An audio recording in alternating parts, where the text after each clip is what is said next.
And hello and good morning, and we are live on YouTube, which is very good. I hope the audio is sounding well, and I hope you can hear the music in the background.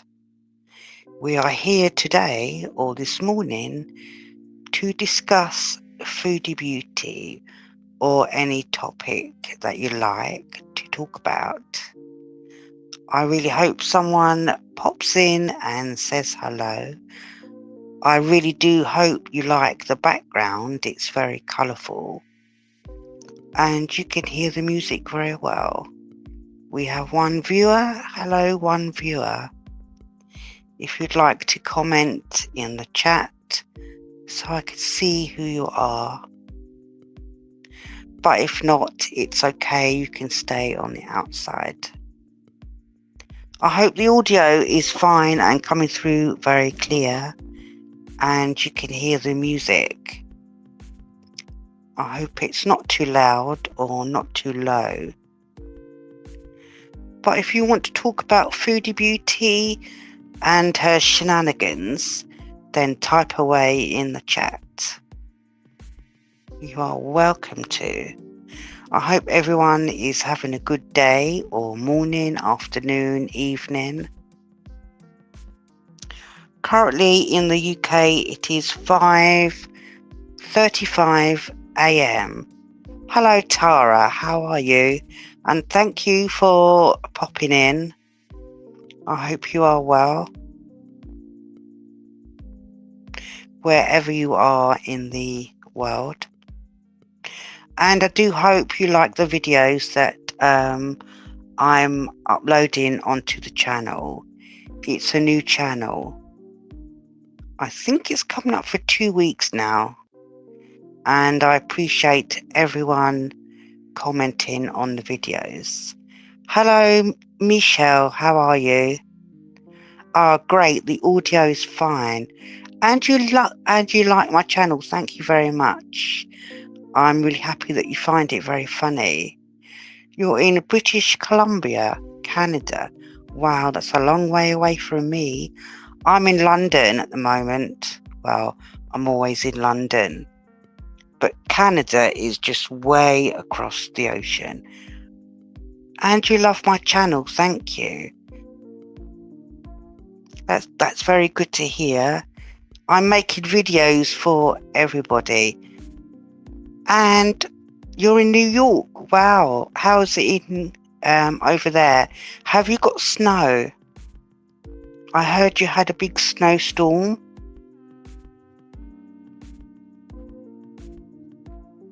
Must be freezing there. And in Canada, it's cold as well. In London at the moment, the temperature is currently around about 4 Celsius at the moment, and the average daytime temperature is around 11 Celsius. Lots of snow and ice. Wow. Around 4 weeks' time, it's going to be spring, so I think everybody is actually looking forward to spring. It's warm in British Columbia. That's great news. Everybody needs the sun. Not really. We haven't had very much snow this year. We had about 1 inch of snow, and that's all we got. I don't think it's going to snow within the next month, but we do have icy nights and frosty days, but not a lot of snow, which is a shame because we like snow, but it's been a long, hard winter, and we need the sun now, really, because it's just dark, gloomy, and very rainy in the UK. We get so much rain every day.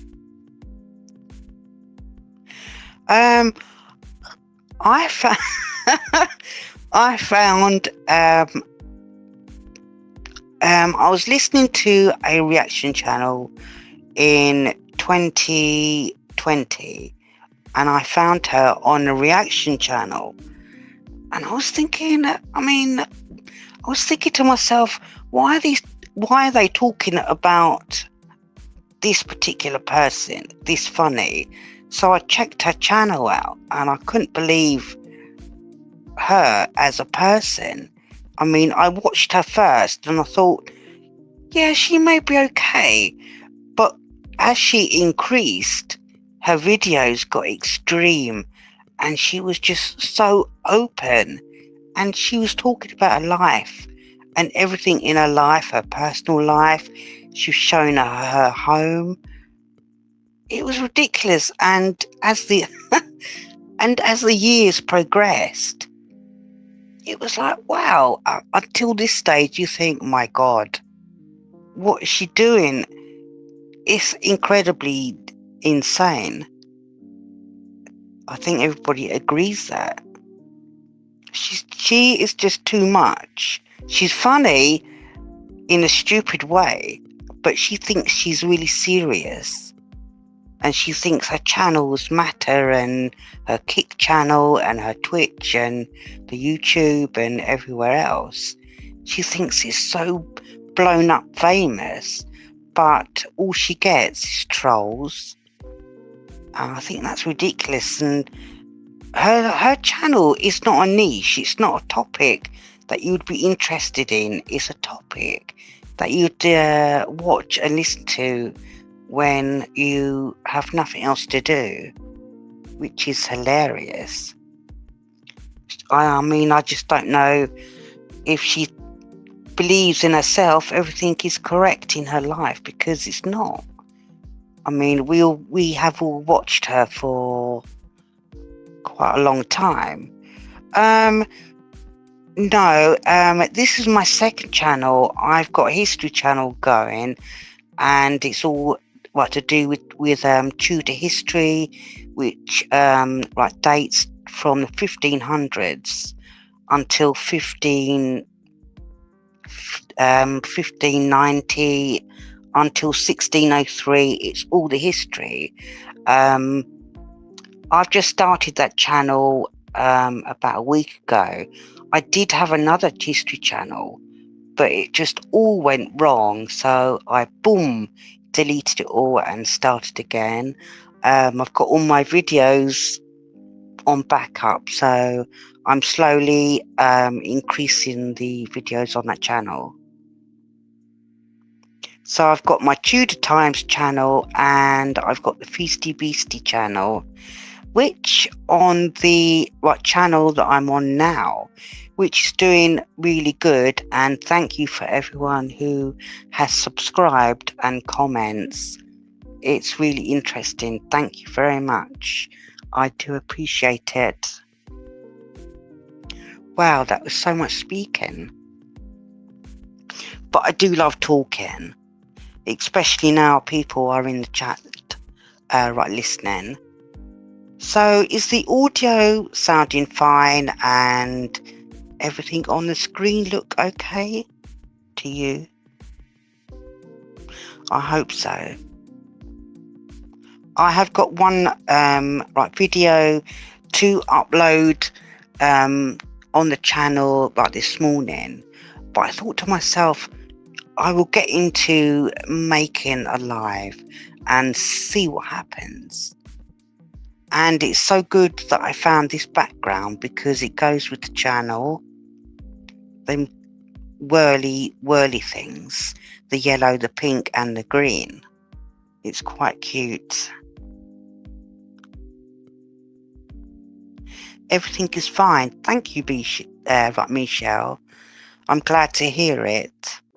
So I'm just on my mobile with a cheap mic. But that has to be done. I don't need a professional setup. Yeah, I try to upload daily to keep everybody happy and amused. Chantel has got so much content out there on the internet lately. She's on Kick and Twitch, and she was on TikTok. Personally, myself, I don't think her YouTube channel will get actually monetized again, because she hasn't done any work on it at all. She's deleted a lot of videos, but she hasn't done much on it, like live streaming or a video. She's made one short or something for 30 seconds, and the algorithm is just going to say no, this is not what they want to see. Or if you're on YouTube or any platform, then you've got to be consistent. You have to show people that you're willing to engage and express an opinion to get other people thinking. No, I don't think she'd go back to YouTube. I think personally she will stay on Kick, because I haven't actually looked around Kick. You have some good creators on Kick, playing video games, or I saw a guy on there that was playing chess. I can play chess a little bit, but he was expressing all the tricks and the strategies, and it was wonderful. I was watching Foodie, and then I was clicked into his channel, and I stayed actually in his channel, which was more interested. Exactly, Tara. From Kick, I think she earns money from Kick from all the people that subscribe to her. She gets maybe 75% of the money, but on YouTube she was earning a fortune. And she never saved any of it at all. What did she do with all that money? She spent it on silly makeup and just food and silly other things. Now, personally, for me, if that was me, I would be saving all the money. Obviously she was getting gifts from people. It's nice of people to do that, but they didn't have to.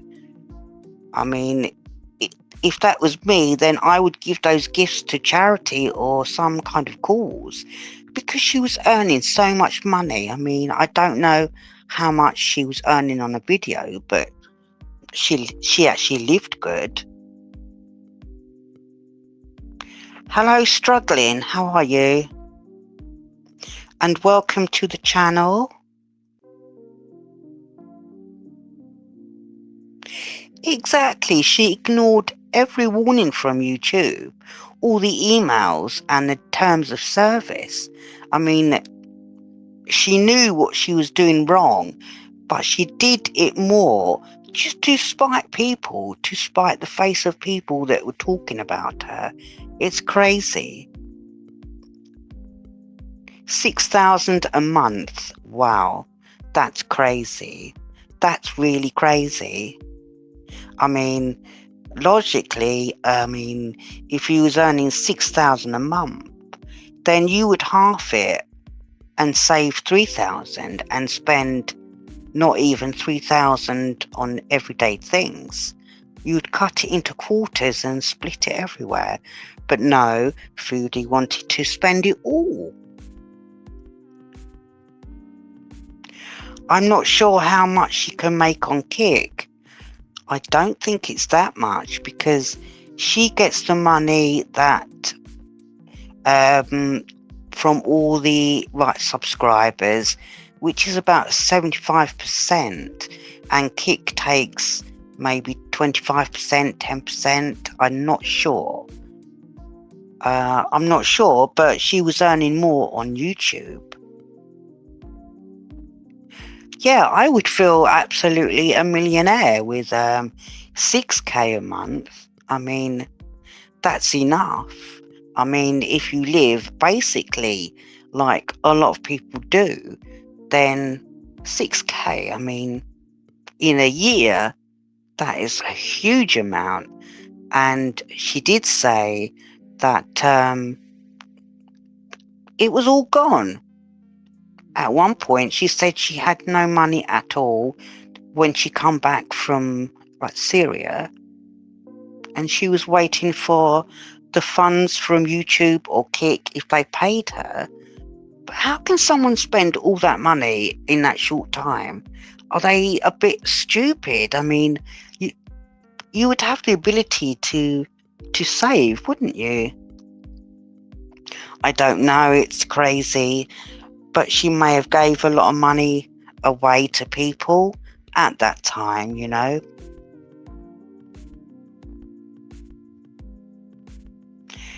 What is she talking about, Michelle? £6 is enough for anyone, wherever you are in the world.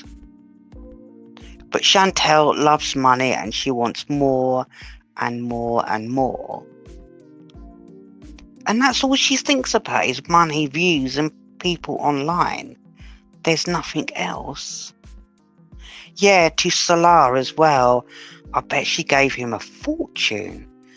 And in fact, I think when they first met, she probably did say to him, "Oh, I will make you YouTube famous." And she says that to everybody that she meets. And they become YouTube famous, and then life goes down the pan with her. I'm just wondering who she's going to meet next. And that would be hilarious. We'll have to wait and see what happens. But I'm sure she'll meet someone within next year, because I can't see her being alone, because she can't handle, just like you know who. I won't mention his name on the channel. I would just say, I will refer to him as you know who, and we all know who. I don't know if she will lose her apartment or not. She seems quite settled there now, but it looks quite expensive, that apartment. I mean, it's got its own gym. She's on I don't know how high she up is actually living up, but it's quite high up, so she's quite secure. And it's secure, I would think it's probably, I don't know, maybe $1,900 a month. I'm not sure. The 19th floor. Wow, that's high up. It's just good that they got elevators for her, because if those elevators broke down, she'd be lost. Or even if one day she was in the elevator and it got stuck, and she'd still go live. But that apartment looks quite good. I mean, it's near to town, and it's got its own gym, which is fantastic. And whatever else it's got there, I don't know. Wow, $2,200 a month. Wow, that's expensive. Wow, if she gets kicked off of Kick and YouTube never comes back, what is she going to do? No, there's no way she will ever be affording to stay in that apartment. Not at $2,200 a month, plus bills and your food and whatever she needs to buy. That would all come to about $3,000 a month. Wow, that's crazy. That is definitely crazy. I mean, the apartments in the UK are around $1,200 a month, depending what area you live in. I mean, London is expensive, but for $2,000 a month, that's a bit ridiculous. You've got to be on the scale of a bit famous to live there. You know, you've got to have money in your pocket.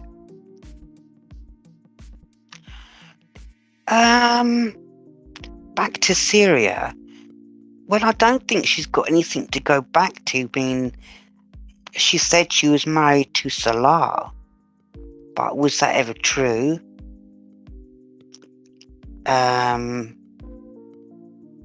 Maybe they got married just in words, but on paper, maybe it was a fake marriage that they showed everybody. But I don't think she will go back to Syria permanently.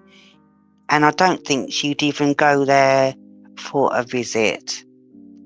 Because I think something dodgy happened there. I mean, not because Salah decided to divorce her.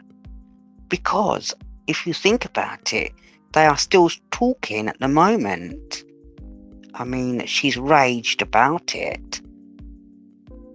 But, if you get divorced from someone, you don't have them talking in your channel all loved up. So there's something dodgy. But I don't think she will live back there permanently.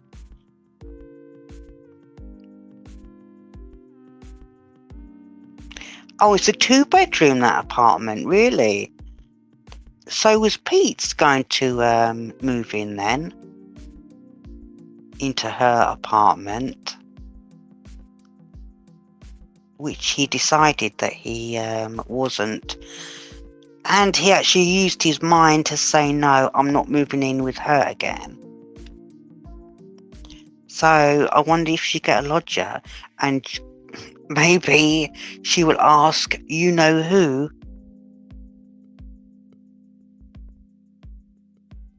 Yeah, something first in Kuwait and then in Syria. Something's going on down the line.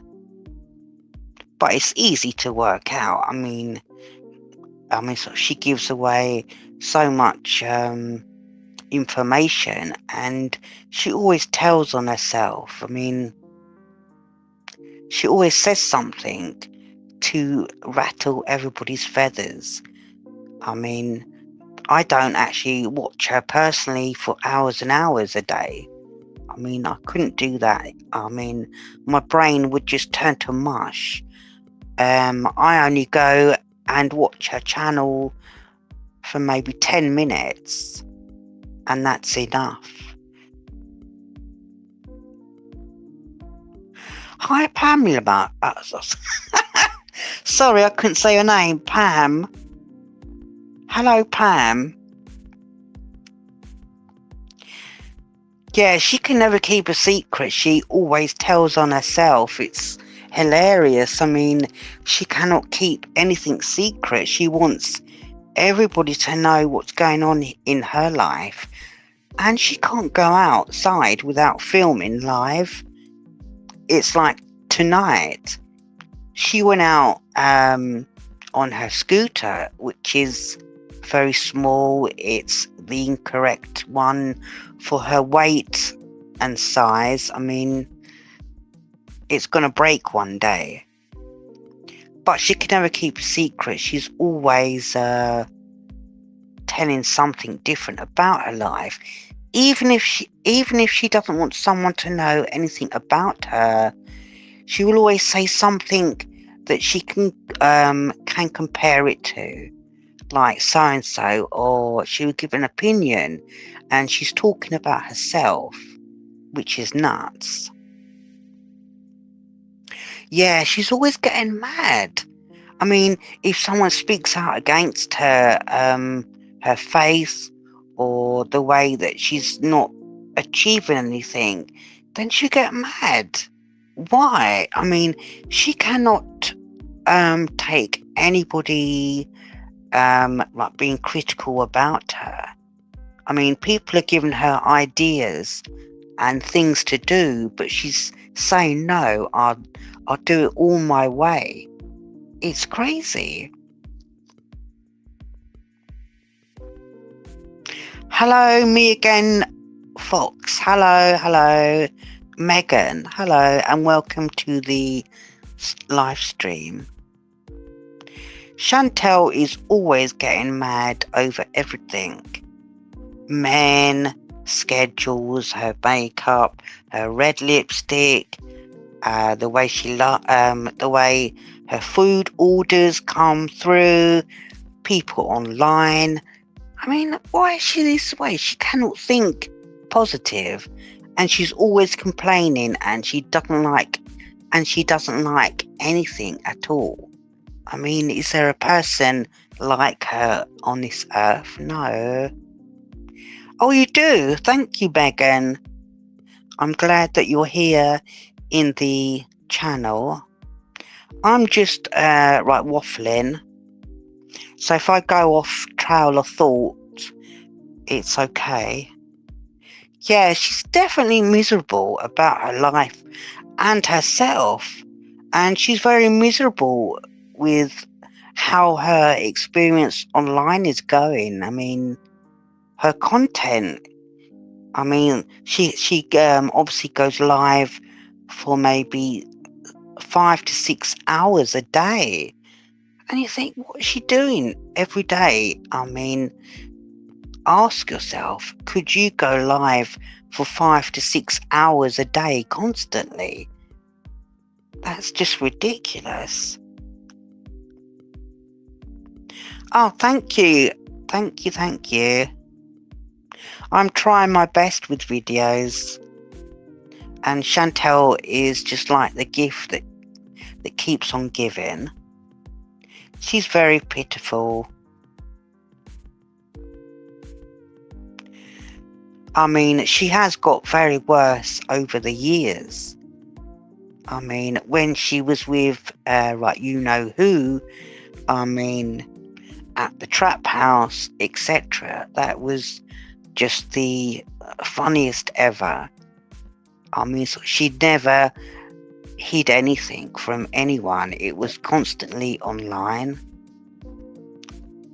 And I don't know who was worse, you know who or her.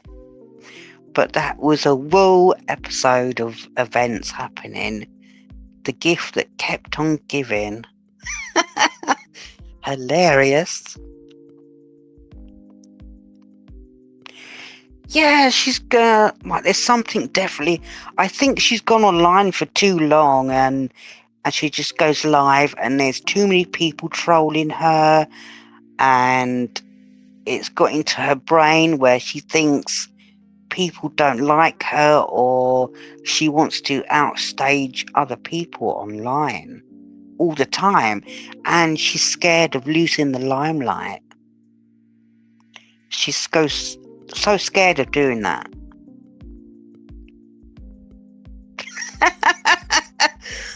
Oh, Megan, yeah, you're correct. That cracked me. That cracked me up. We all knew that she can bend over, but now she's scooter bound now. So yeah, she did. She actually stalked him and accused him of things that he probably didn't do, but he probably did. So, but that was another crazy life, and we are all waiting for the next episode if she does meet someone else in the future, because that's just going to be nuts. I mean, is it going to be someone from online? Is it going to be someone from Tinder, from Kik, or Twitch? If it's someone from a platform, then the two of them together are going to be hilarious online. Because she wants someone online so she can have that capability to understand. She wants someone who can go online 24/7 with her. She would be in her glory and element. That would be so funny. Exactly. Now, if she met someone who was rich or whoever, she'd probably bleed them dry, obviously. Or someone would bleed her dry, but that's impossible at the moment.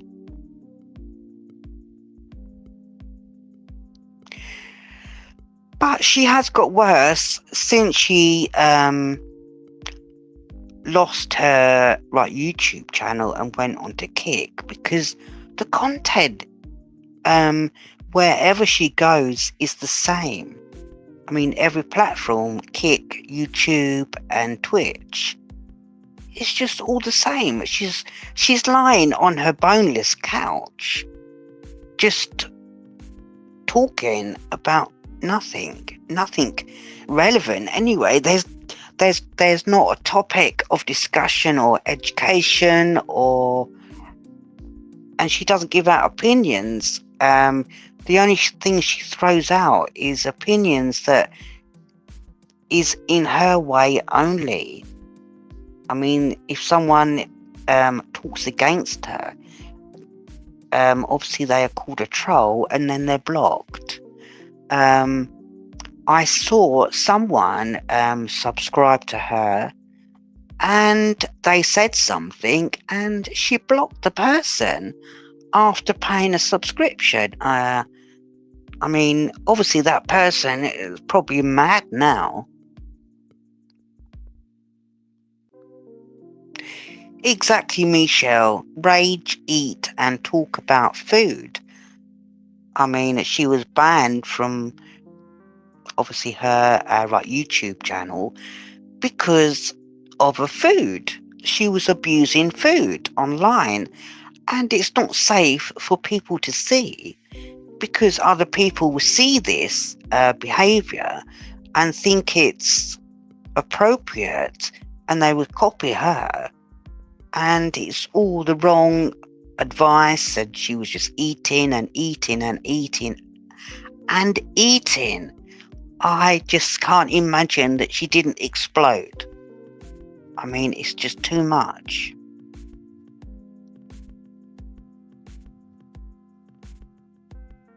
Yeah, she's awful. I mean, I don't think she'd ever change her personality ever again. She can't change her personality because she doesn't want to change. She hasn't got that spirit to change. Hello, my girl, and welcome to the chat. No, I couldn't put up with anybody who's like her or even come close to her. I mean, it's all about her. Everything revolves around her. I mean, so she can do something for someone, but then she expects something in return. And that's crazy.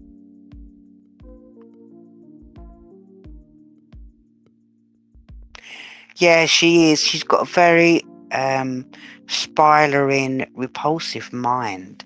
I mean, she's very giggly and pretense in her way of her mindset. Her mindset is not free from her own thoughts.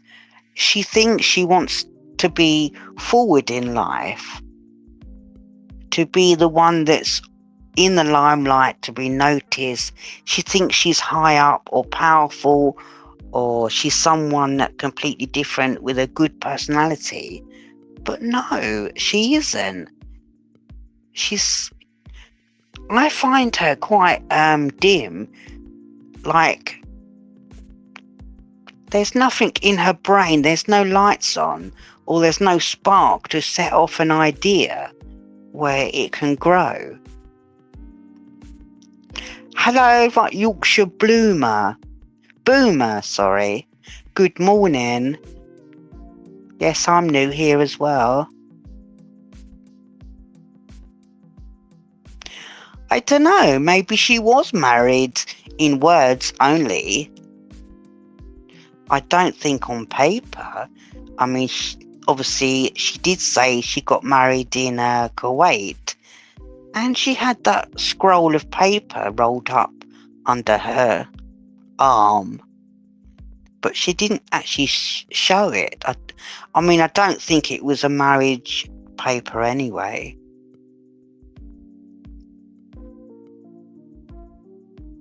Yeah, isn't she going somewhere with Salah? I can't remember what country they were going to. I don't think it's Syria. Yeah, she's definitely paying for that trip because I don't think he could afford it. She's using the scooter because she doesn't want to walk. I mean, which is quite wrong. She's put herself in a really big troubling position now. She's just going to be stuck to that scooter and she won't even try to walk. In her apartment, she's even using the scooter as well to get from the bedroom to one room. I mean, what kind of mindset is that? I mean, she was doing Pilates. I mean, I know it's hard for her, but if she stuck at it and done some every day, it would get easier for her. But she's not doing that. Oh, Malaysia. Yeah, they probably might go there, but she can't afford it. Yeah, it is sad news that she's not doing walking anymore. I mean, everybody needs to walk a little bit to because it's good for your body.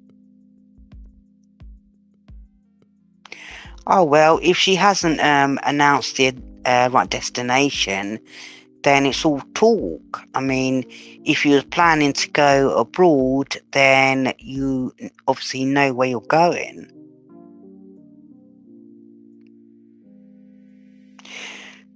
Well, I mean, like she did go to where was it? What was that country she went to twice? No.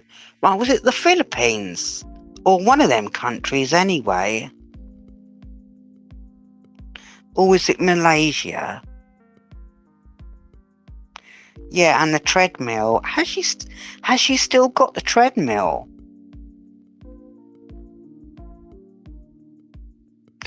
Oh, Thailand. Yeah, that's right. Thailand, Thai. I mean, like she hated it out there. Oh, Tara, you're so funny. She's up shit creek, yeah, without a paddle. That's funny. But she won't admit to that. Oh, is the treadmill gone? Obviously. Yeah, I know. Hello, Seafood, and welcome to the chat. Yeah, there is a nice gym in the housing complex. She's quite lucky to have that.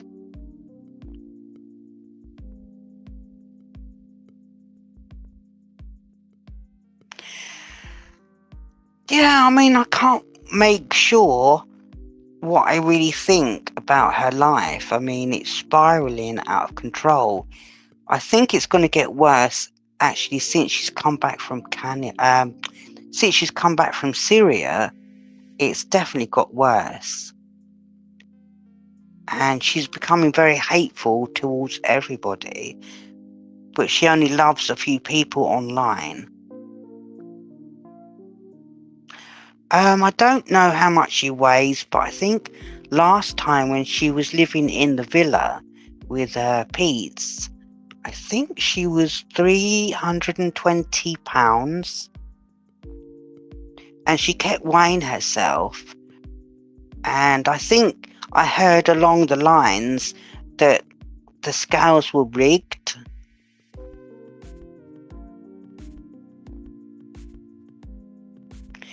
Exactly, I agree with you, Seafood. He's definitely up to something more. Because he knows Chantel will give and give and give. I mean, I don't know why she's giving in everything to someone that's mocking her or laughing at her. But he's there anyway. Exactly, right, Michelle. Her family don't... Obviously, she doesn't mention her family anymore. Yeah, she's definitely in love with him, and I don't know why. I mean, She falls in love so easily with men that pay her attention. Maybe the wrong ones or the right ones, but has there ever been a right man for Foodie Beauty?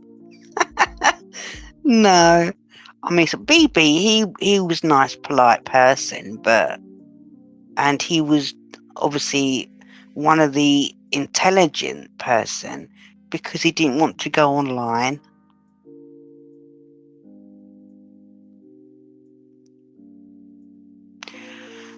Well, I don't think she'd go back to Syria permanently because she said that she hated it there and she couldn't get on with anybody there because she couldn't speak the language. And I think now she's back in Canada, she's too free in herself to go back there. Yeah, she obviously doesn't talk to her mum anymore. I don't know whether she's blocked her mum or the family don't want nothing to do with her anymore. She's definitely desperate for her own needs to be accepted by everybody else. I mean, you've got to be insecure to expect to be accepted by everyone around you. Not everyone's going to like you who is around you.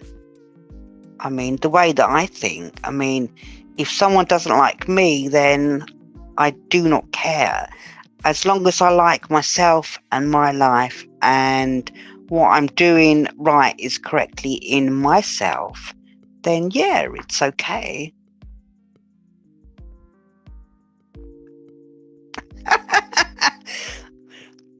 Right, did you see today when she asked if Salah would be her Valentine and he replied, how's the walking, eating and stamina coming along? Oh, I'll bet that really, really wanted to make her rage. Oh, that's funny.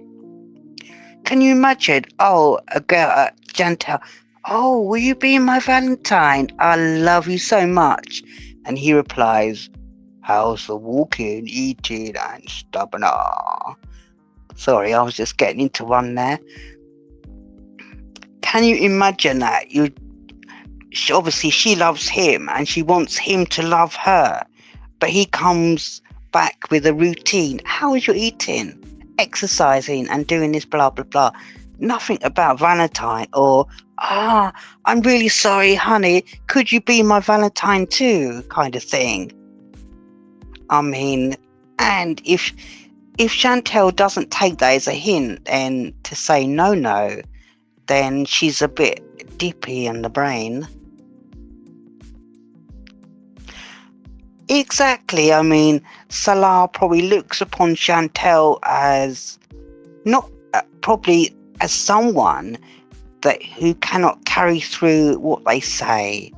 Which, when Chantal was in Syria, and she said that she was going to come back to Canada, she said, "Oh, I'm going to do this. I'm going to do that. I'm going to get a car. I'm going to do this. I'm going to do exercising." But now she's sitting on a scooter. That's too small for her. I mean, where are these endless promises? I mean, and the progression.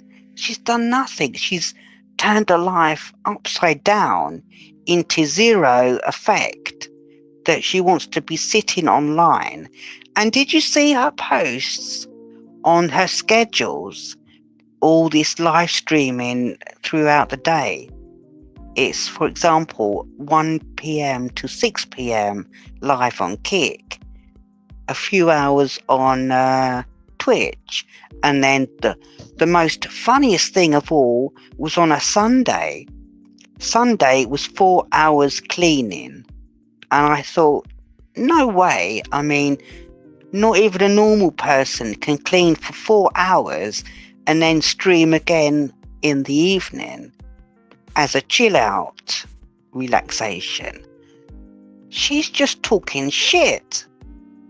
Excuse the language, but it is. Makes me laugh. This big schedule coming up. I mean, she probably coped with the live streaming, but to do anything else, 7 days a week live streaming for what? She's not going to earn much money from it.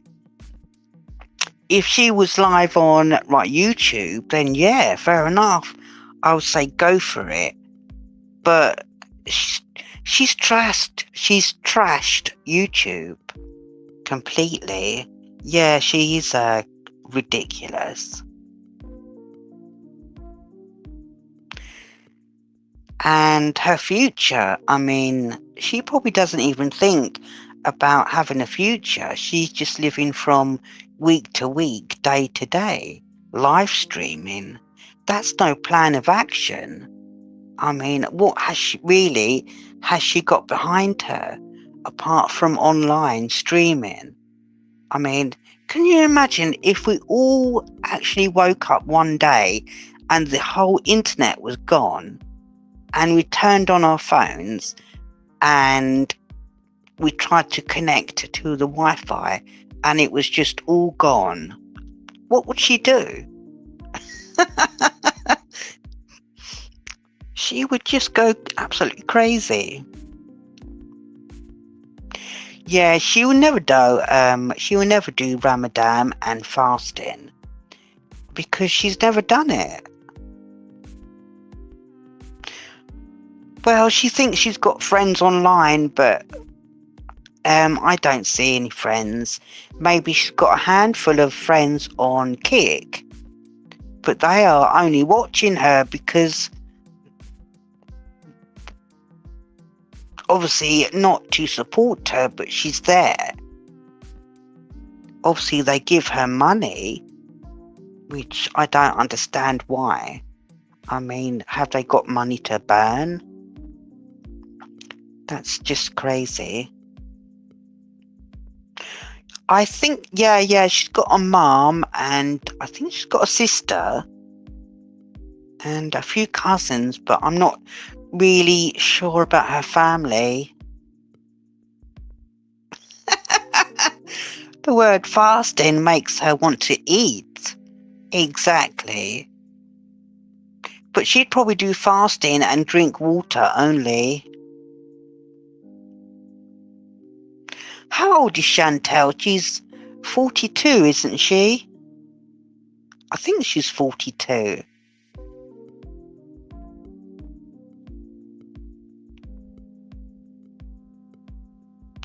Yeah, Teardrop. I mean, I don't know nothing about Teardrop, but I know she's given Chantel a lot of money. And I think, why? I mean, is she feeding Chantel lots of money? That's crazy. Oh, she's 42, 41, 42. Well, she's only got 8 years and then she's 50 and then life gets a bit harder after then. Oh, that's okay, Megan. But I think she's at a point in her life now where she's at the final point of improving in health, because she's not doing nothing. She's sat herself into a scooter and to walk to the Walmart. I can't say that because we don't call Walmart Walmart in England. We call it Asda. So she cannot walk to Asda, and that's probably just 5 minutes walking from her apartment. Even if she got a Zimmer frame, that would be better for her than a scooter. Definitely. I mean, people would look, but a frame in front of her and she could trot along and do some steps. That would be an improvement. But no. Chantel wants a scooter.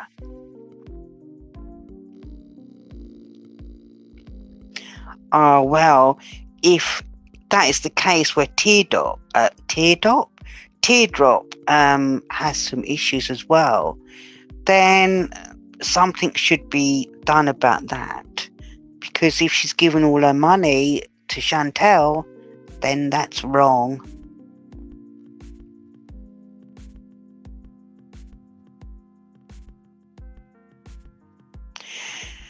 Yeah, she doesn't want to do anything constructive or physically in her life anymore. I think she's actually given up to the point where in her mindset she believes this is the final stage. I'm not going to do nothing physical anymore because I've got my life online and that's what matters. She cannot connect between the real life and the internet life, and she's got a bit worse over that.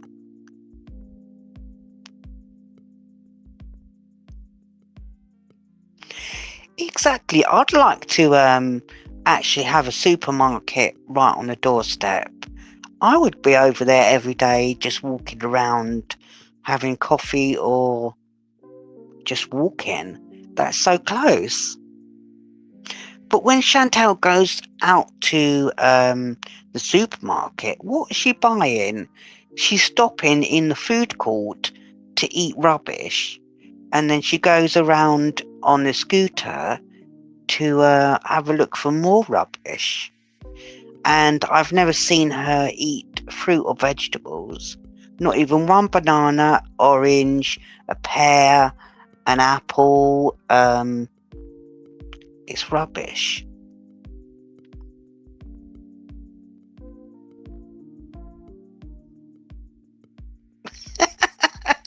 Seafood, you're funny. Yeah, she's definitely more than capable, but she's not doing anything to help herself. Exactly, Megan. She wants everyone to believe that she's disabled. She's not disabled, she's just obese. I mean, and she's given up. She's not going to walk anymore because it hurts her legs or she cannot carry her weight. But I've watched videos and documentaries where people who are the size of Chantel have lost loads of weight, and then in their end stages they get the skin removed and they are really happy and they really try, and that's where you think to yourself, wow, they have really got inspiration to improve their health, and they've done it, and it's been a struggle, but they've done it. But Chantel does nothing.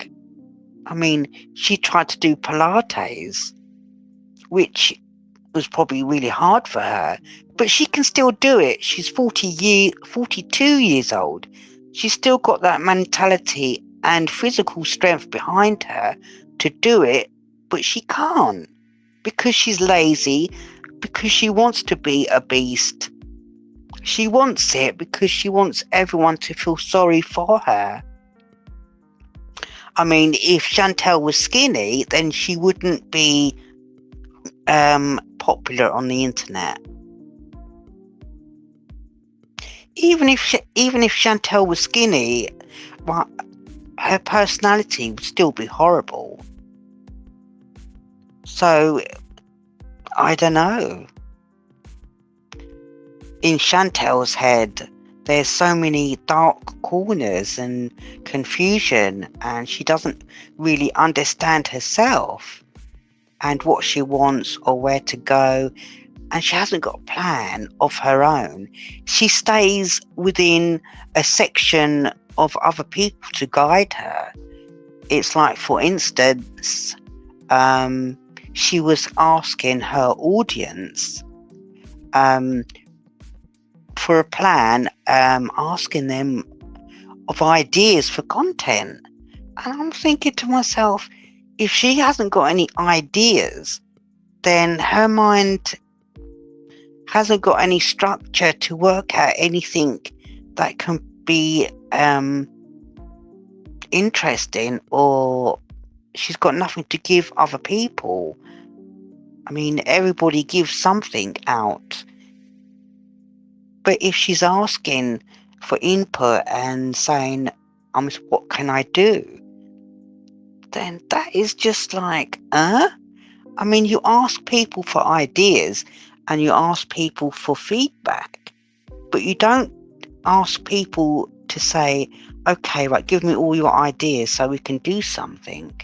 Half of these ideas that people would give her, she would do none of them at all. Yeah, she's beyond working. I mean, she believes that she can work online, but what's she doing?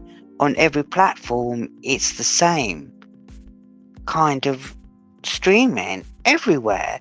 I mean, you go to Kick, she's talking on the bonus couch. If you go to TikTok, she's talking to she's talking to everybody on TikTok, man, and blah blah. And then Salah comes in. Oops, I was just talking women only, women only.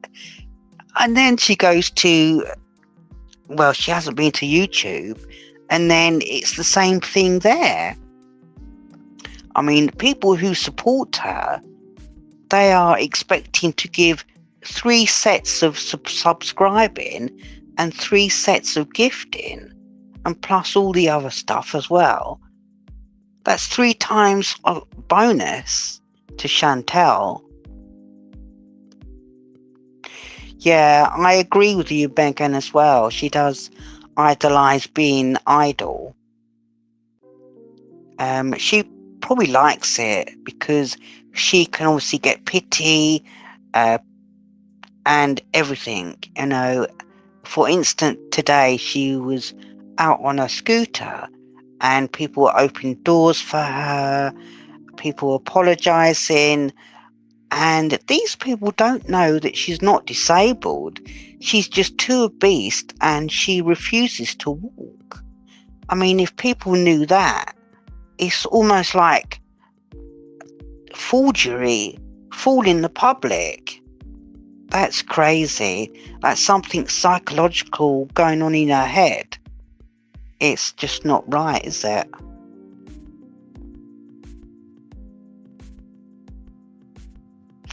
Exactly, she loves it. She enjoys it for other people to feel sorry for her. And she's got nothing wrong with her. She's just a beast, lazy, mindset of, okay, I will stop walking and everybody will do everything for me in the end, like opening doors and let her go first. They apologize to her, which is only natural. People do that in the street. If someone is on a scooter, you say sorry, you'll open the door, which is fine. But she's lying. She's not disabled at all. And she puts it all online for everyone to see. It's just madness. I mean, in 6 months' time, she'd be doing the same kind of thing. Where will it end?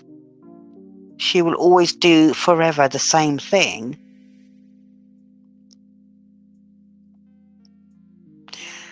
I'd open a can of whoop ass on her. Oh, that's funny.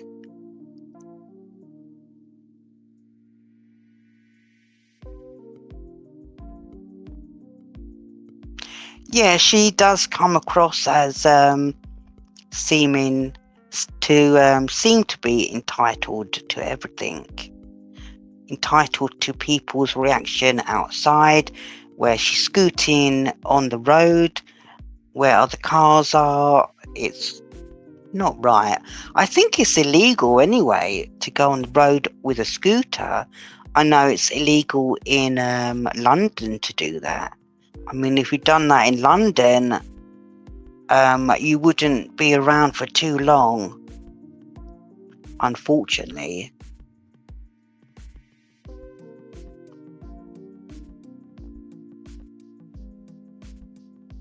Well, exactly, seafood. If your mum is in a wheelchair and she's genuinely not well, then yes, she's entitled for people to open the doors. Excuse me.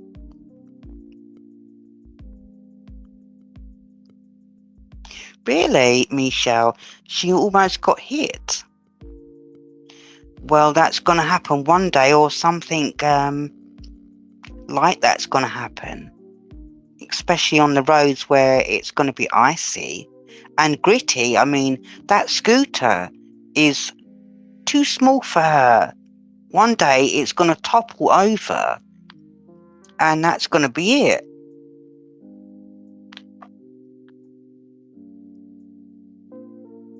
Yeah, that's okay, seafood. But there's no need to apologise. Exactly, Megan, she will cause an accident.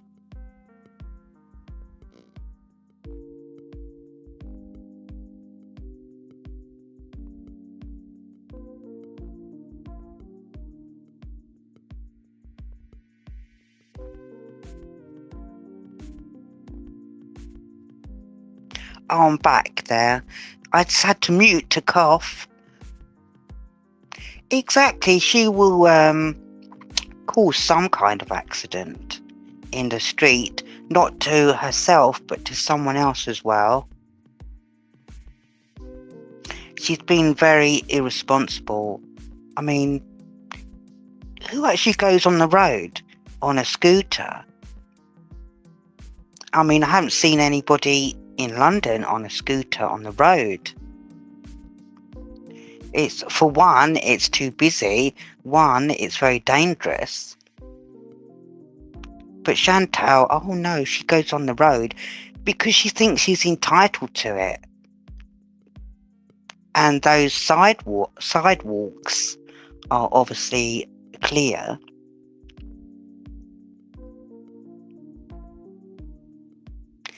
Yeah, exactly, Michelle. She's at the food court and she thinks that she's so entitled to be served first, to have a seat first, that she's entitled to live stream all the people at the food court. Not everybody wants to be on camera when they go outside. I mean, people just going around daily doing their thing, and she's there with a camera facing them, filming everyone, giggling. That's not right, is it? And half of these people don't know they're being filmed, which is a bit sick. That's really sick.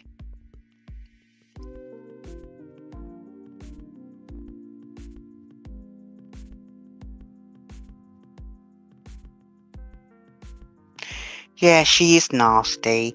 She's got that kind of personality which she only has for herself, not even for people online. I mean, she tries to act polite to people online, but then she blocks them the next day. Boom, they're gone forever. And she's doing that a lot more on Kick than what she did on like YouTube. No onion rings. Actually, I don't like onion rings. Yeah, but that was the thing. I mean, she did get all kind of irate and kind of jealous because there's no onion rings left. But fair enough. I mean, if you go into a food court and there's nothing left, like onion rings or your favourite kind of chocolate cake, and the person behind the counter says, sorry, we've sold out, you'd say, okay, that's okay. But you wouldn't stand there and go, you sold out because you gave it away because you knew I was coming, blah blah. That's kind of like a mental state of being rejected. I mean, it's not the person who is serving. I mean, so that's not their fault. They sold out. Seafood, I think she won't get her YouTube channel back because she hasn't worked or done anything on her channel to show, like YouTube, that she's made an improvement. She's deleted a lot of videos, but she hasn't made any more videos or anything to show YouTube that she's being consistent and that her niche has changed in a way. Because Chantel wants to go onto a platform where she can lay down and eat and talk about food and eat and just talk about everything in her life. That's no topic. And obviously, like YouTube doesn't want to see like this kind of behavior on YouTube. I mean, eating and talking about food and eating is not something educational, is it? I mean, YouTube is changing. They want originality and subjects that people will like.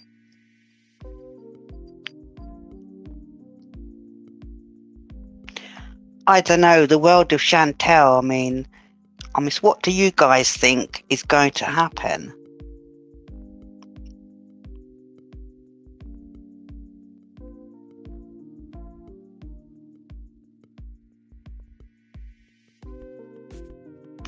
But now she's in the scooter, she put herself in this awkward position, and that's not going to change at all. Because this life for Chantel is so easy. It's simpler for her. She has the idea where she doesn't have to do anything strenuous. And Chantel, if you're listening to this video, then I'm right. We are all right. And you are wrong. A doctor would tell you you are wrong. Even Dr. Now would tell you you are wrong. I've only watched that a few times, that Dr. Now. He's an okay guy.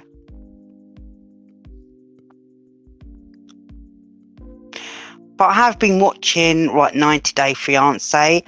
I've watched all the episodes over here, and they are hilarious. Maybe they are true. Oh, it's a bit loud. Just old hags. Oh, that's funny. Megan, you're a funny case. Old hags. Maybe we are. But funny old hags. Yeah, Chantel thinks everybody, all the other females online are old hags, or we're not pretty enough, and also she thinks that she is 90% prettier than all the other females online. I mean, no. Wow, Megan, you walk 10 miles a day. That's brilliant, excellent, well done. I've done 10 miles on my exercising bike, and that's just nothing. 20 minutes, 25 minutes, but walking is fun. Archery, wow, that's good.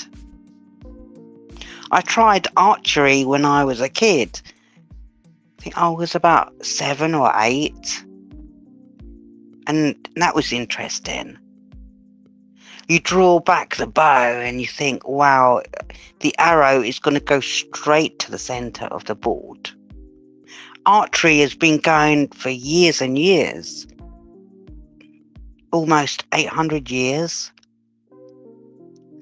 Very interesting, archery. And 110 sit-ups. How can your stomach cope with that? I suppose if you do it every day, you'll actually get used to it. Seafood, you're funny. I'm an old hag, according to her, but look and act physically 30 years younger, better than her. Just saying. Yeah, I can believe that. You are probably way better than her. Anybody is. Oh, you did? Have you got a channel then, Megan? If you have, I'll subscribe to you and watch your video. Oh, you haven't, but you should make a channel. I did. Hi, Jan. I'm 60, train 3 times a week, 60 minutes, box, cross training and bike. Wow, that's good. It's a woohoo. All thumbs up for Jan in the chat. That is excellent. Yeah, but Megan, you should create a channel on YouTube and put your videos up. So like, look at my channel. I mean, when I invented my channel here, I mean, I wasn't expecting it to take off, because there's so much competition in Girl World. I mean, there's excellent women in Girl World, excellent. So I thought that I would start a reaction channel and see how it goes. And I'm glad that everybody is liking the videos at the moment. No, Megan, don't say your channel is stupid. I mean, obviously when you start a channel, you start off small and never think negative of a channel, because everybody likes what people upload eventually. So never say it's stupid. Yeah, all the fab ass ladies in the chat. It's funny when you say ass. I mean, over here in England we say arse, but you say ass. Sitting on your ass. Sitting on your arse. Now, I should be careful what I'm saying on online. I don't know if you can swear, but I don't normally swear in my daily life. But sometimes I do use the odd word like ass.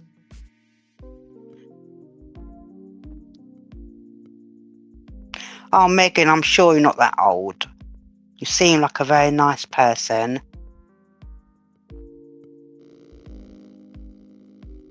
Oh, you come from New Zealand. That's Australia. Fantastic. I had a boss that come from New Zealand. Fantastic person. Always really friendly. And I was thinking to myself, why come all that way from Australia to England where it's cold? And in Australia, the weather is fine. Kick ass. But in New Zealand, that is a little island off of New Zealand is an island just below Australia, isn't it? Or is it the same thing? Kiwi, yeah.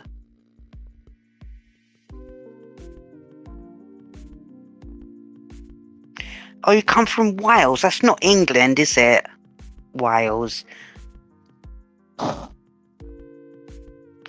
Oh, you're a Kiwi, Megan? Oh, below Australia, yes. New Zealand. But isn't the New Zealand, isn't it really hot all year round? There's no winter. In the winter time, the weather goes down to about 22 Celsius, and that's your winter.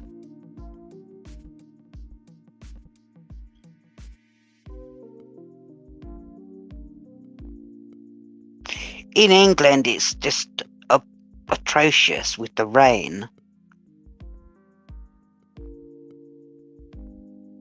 Steve Strange. Yes, Steve Strange. I vaguely remember Steve Strange. I remember my sister, she obviously used to go to all the nightclubs in London, and she met Steve Strange, and she met the guy from the band Japan. I can't remember his name now. Is it the same one, Steve Strange? What was the guy from the band Japan? It wasn't Steve Strange. David Sylvian, Visage, and Blitz Club. I remember.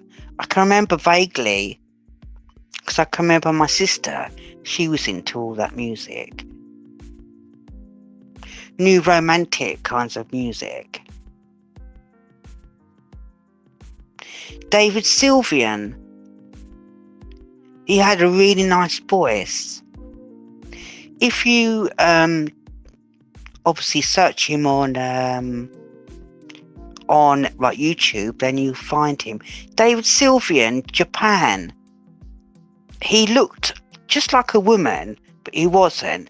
And he had this really nice blonde hair, and he used to wear all nice makeup, but he still looked like a guy. And that was a long time ago. But he had a really good voice. And there was David Bowie, and there was that other guy. Oh, I can't remember. Gary Newman. Do you remember him, Michelle? Gary Newman.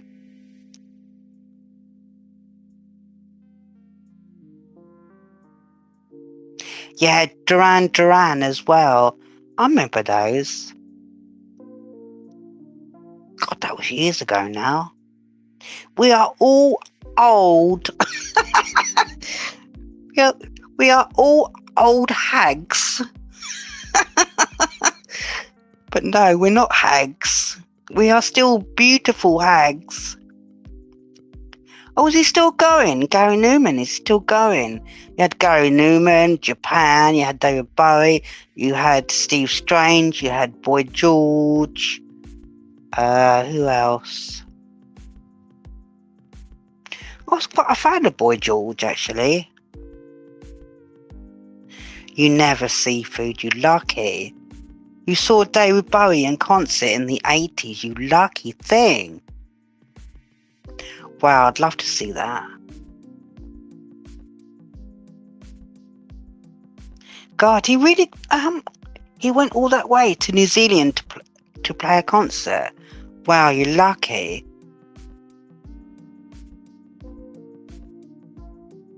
He was good, did the, like Ziggy Stardust stage of his life. And China Girl and all those records, I know all those songs. Yeah, Boy George, I loved Boy George when he first came out on the scene. I went crazy. I mean, I went to Camden Market in London and I brought one of his t-shirts, like a print. And I thought I was Boy George, and I had plaited beads, and I used to wear the hat that he used to wear, and his printed t-shirt. I think I was Boy George. I thought I was. But that was the 80s. Everyone had their own style. And you saw Elton John and Tina Turner. That's amazing. There was that movie about Tina Turner, and that was really good. That's an excellent... I do like Tina Turner.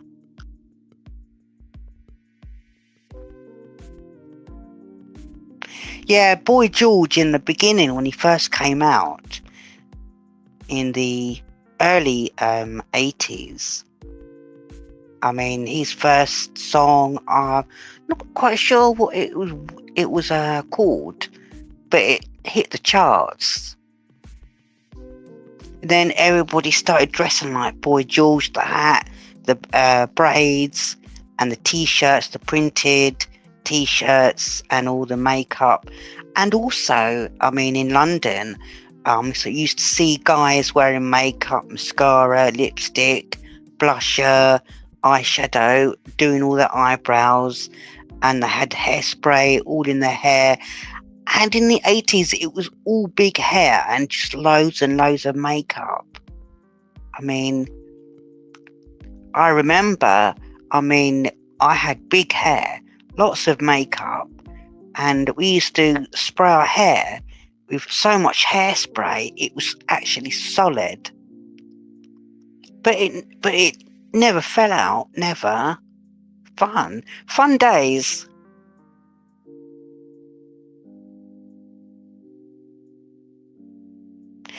Yes, that was the actually first song, like Do You Really Want to Hurt Me? I have that tune in my head now.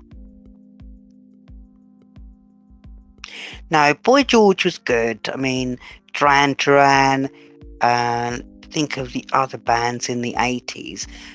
Right, give me some ideas of the other bands in the 80s. Such a long time ago.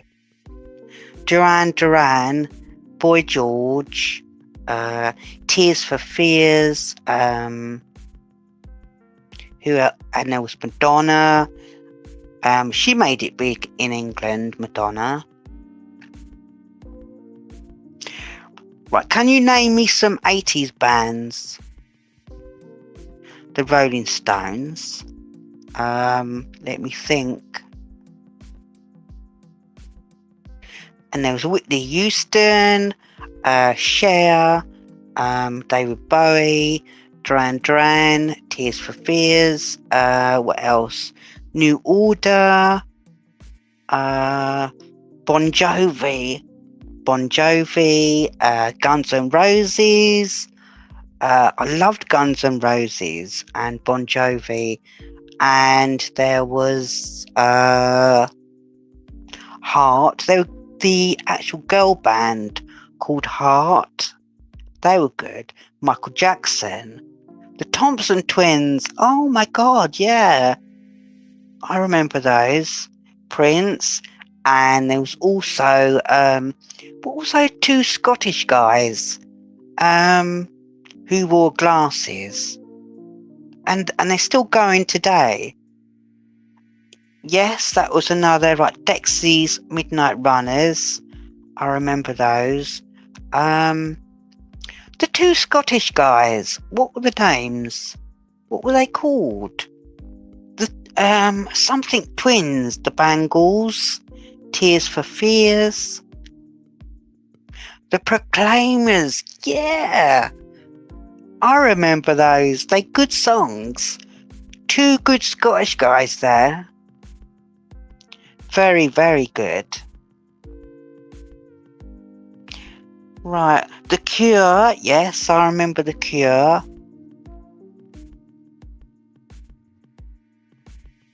Just trying to remember. It's hard to remember going back all those years.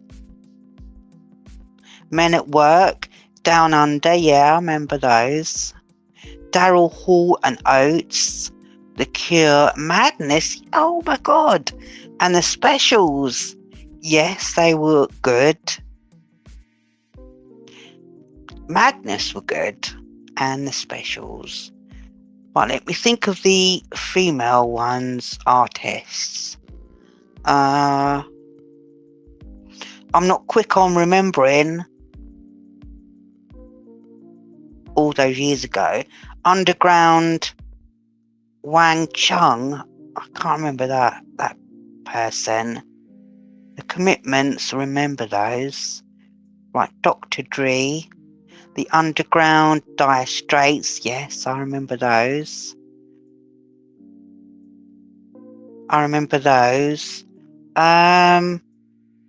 What was the most famous ones apart from Madonna?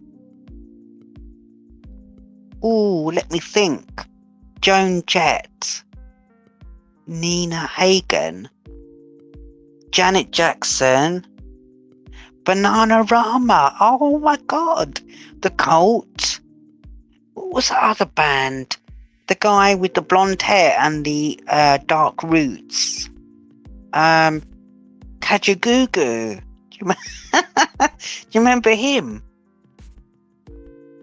The Go-Go's. The Faces in the Band Aid.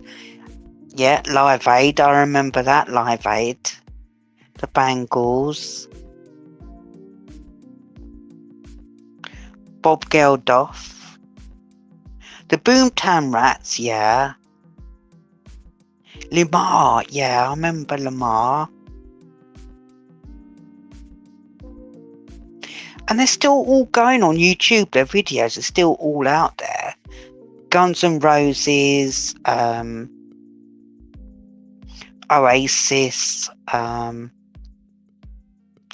Right, let's get into the 90s. The 90s. Thomas Dolby, yes. Alison Moyer, yeah. Neil Diamond, yes. Bonnie Tyler, she was good. The same as Dolly Parton, she was good. And the Carpenters, Oasis. But Guns N' Roses were very good. I used to think to myself, oh, the guy out of Guns N' Roses, he was so really nice looking. But that was just my thing back then. Humperdinck. Oh, was that guy, Humperdinck? Nevada. ELO. Very good band. Last Train to London. Metallica. Yeah, another good band.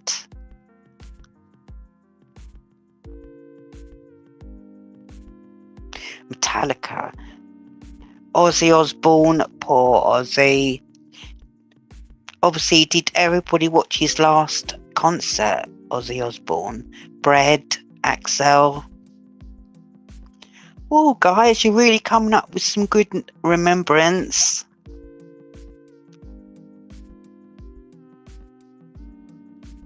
No, but the 80s music was very, very good. Everyone had their own style and way. And they all played their own instruments. Def Leppard, yes. I googled them the other day on YouTube. I wanted to hear some of their songs. They were good. Pearl Jam, and there was The Jam. Two Tone. Going Underground, The Jam, I remember. And The Who. Aerosmith, that's another good one. Oasis, we have said. Yeah, I love Ozzy too. Very sad what Ozzy on the end, but he did everybody proud by his last concert. He was in pain when he'd done that concert, but he still, ZZ Top, yes, but he did well in that concert, and he was in very bad pain, but he still sung very well. He remembered all the words, everything, brilliant. And that was his last goodbye to the world and his fans. Very sad. Salt and Pepper. Blondie, yeah, I remember Blondie. I had her album, vinyl, Blondie.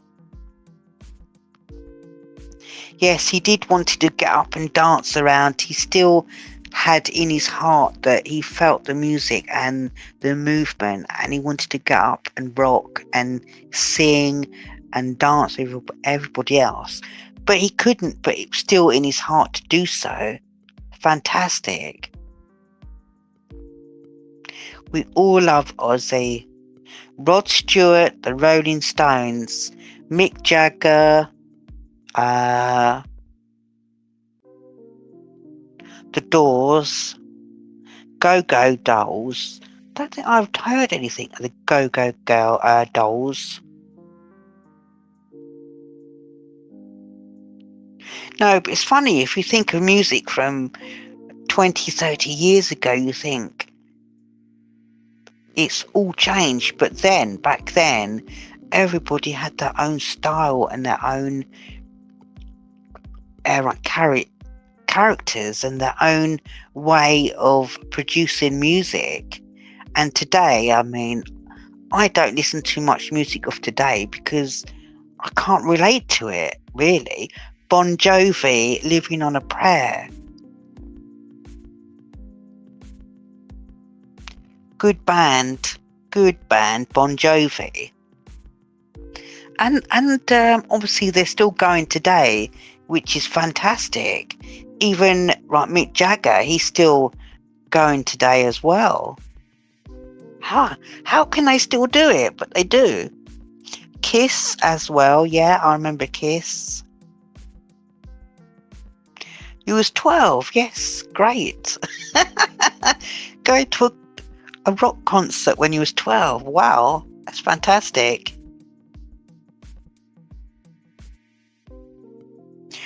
My first concert here in the UK, I don't know if you can remember the band called Marillion. Anyone heard of the band Marillion?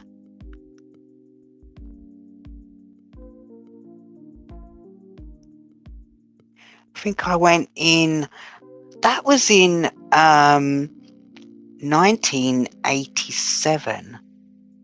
Twisted Sister. Oh my God. I used to listen to them here. Twisted Sister. Me and my friend at school, we brought the album together, Twisted Sister, and she had one of these stack system stereos where it was a stereo on the top and the two cassette players in the middle and shelves at the bottom, and we played the vinyl record Twisted Sister over and over and over again, just listening to one album. That's crazy. Poison, yeah, I remember. Billy Idol, yeah. He's still going, Billy Idol.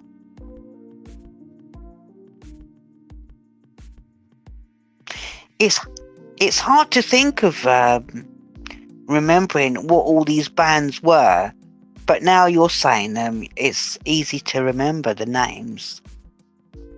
Kaylee, yeah, Marillion, Fish. They were actually really good in concert. I think we went to see them at Wembley Stadium. That was so exciting because that was my first ever concert. I mean, there was lots and thousands of people there. We was just standing in the middle, me and my friend, and we was rocking out. We was only 18 or so, and we stood on the seats, the benches high up, and we was dancing away in the 80s. Tiffany, Katy Perry. Art equals art. Art of Noise, yes. Pink Floyd, yes. I love Pink Floyd. Crosby, Stills and Nash. Oh yes, I remember. Their songs are really good. And The Who and Jethro Tull. Yes, all these old artists are still good, and they've made their fortunes. Simon and Garfunkel, yeah, in the 80s, they were good and amazing.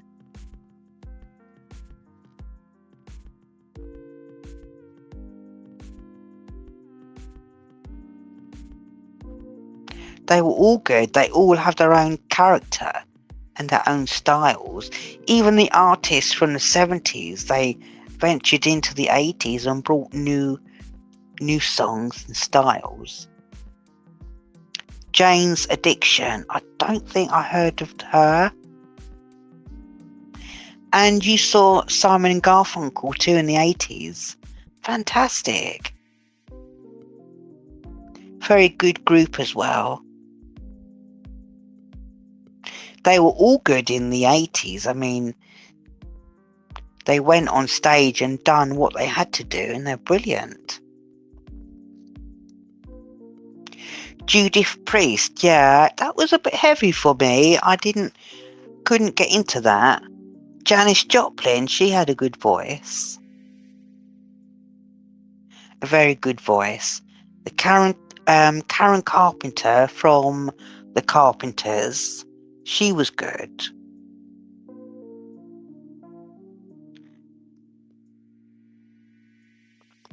But the 80s music were very good. And then we turned into the 90s, 2000s, and what we have today is, I don't know, what do we have today? I couldn't name a band today that exists that I know of.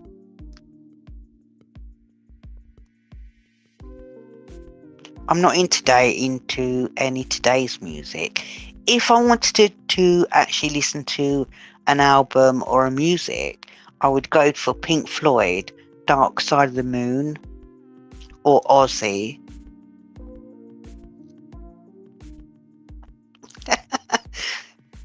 But that's great, Megan. If you can't remember now and you know who you saw, that's a great experience to have. Muddy Waters. Yeah, I've heard of that band. But Crosby, Stills and Nash are very calm and relaxing. They're good tunes. Fabulous times.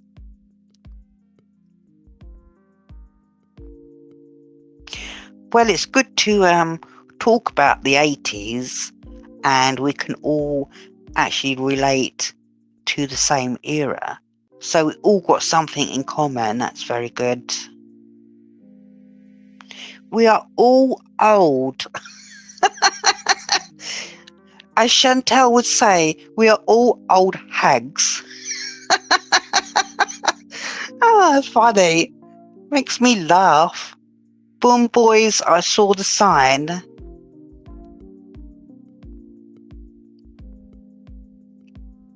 Exactly. If you can remember, then you knew that you was there and experienced it. I mean, the kids of today, they know bands, but we had no internet. We was there, and we was there in that time, and we didn't have no internet to film it or text about it. It was just there. I mean, I didn't even have a phone in the 80s.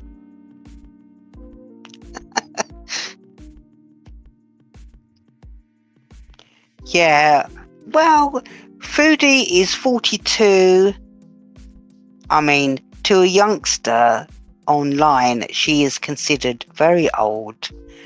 But in her head, she thinks she's beauty, and she just wants to, I don't know, I mean, she's entertaining, but she's very gullible to her own self. She stares down filters, and she believes her appearances is what she sees online than looking in a mirror. But anyway, I mean, I don't hate her because I never met her, but what she puts across as her personality and what she wants for herself and what she doesn't give to other people is very negative person. I don't know. I mean, she's actually done so much online about her own life. It's unbelievable. And when she was with you know who, and she was going to the trap house, now that period was just unbelievable. I laughed every day when I used to see what she was doing. And then that spiraled out of control. Yeah, I can understand that, Megan. I mean, I feel that way sometimes too. But then I haven't met her. But would she be the same way in her real life as what she is online? Is online her front? She puts this personality on to be someone different that she can be. Because when you see her outside on the scooter, she's completely different. I mean, she's looking around everywhere with her eyes darting here, there, and everywhere. And if she bumps into someone, she's apologetic, and she seems quite inwards and shy. But when she's online, her mouth is just open wide, swearing, raging, hating on people, blocking people. Not very nice. I mean, is that kind of like a Jekyll and Hyde? Exactly. Online is definitely a front.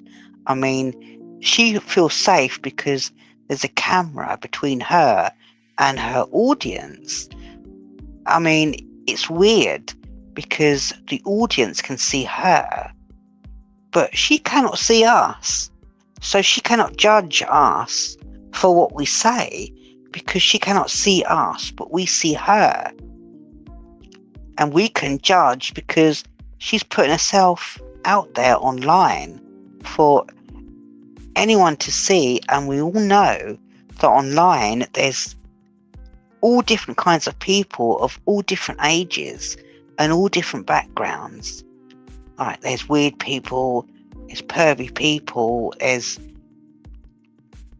even people in prison, and you name it, they're online. It's really horrible. I mean, would you go online and be like Chantel and tell everything to strangers? That's weird.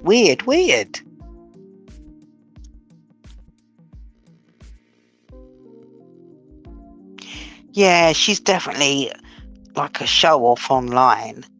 She wants to be higher up than anybody else.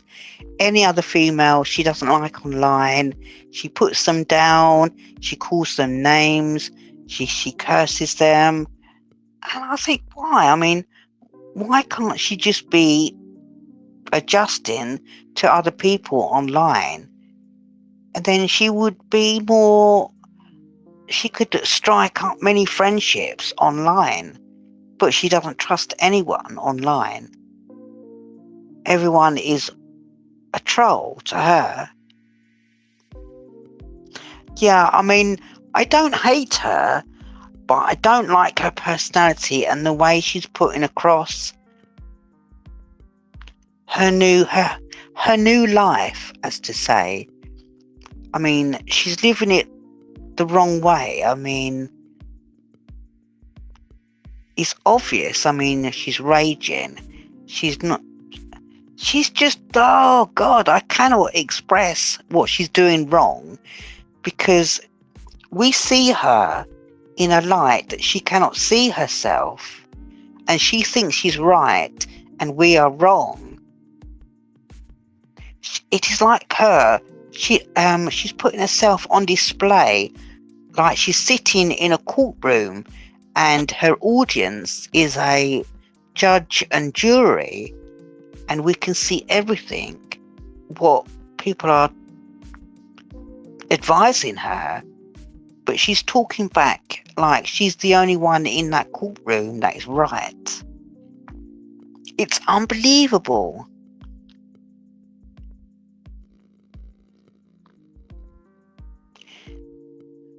Yeah, she's very incapable. Exactly, she's very incapable of telling the truth. That's the one thing she cannot admit to herself and her lies. I mean, she always catches herself out in lies. She's always telling on herself. And it's surprising when it happens. It's just like, boom, it's there. It's been discovered. And then she says, no, it's not a lie, but it is. And everything she talks about herself, she's always comparing it to other people, especially other women online. She'll always bring up another woman in the world of Girl World and say that they're the most horrible, nastiest person ever. And it's all lies. She is just one jealous catfish. And that's the way it is. And if Chantel ever listens to this, then she'd say I'm a troll. I'm probably incapable of my own chat. But never mind. Never mind.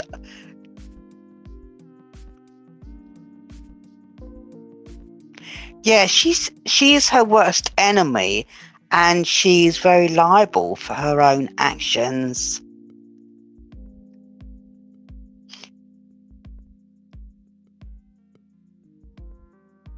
Yeah, she does lie so much. I can't believe it.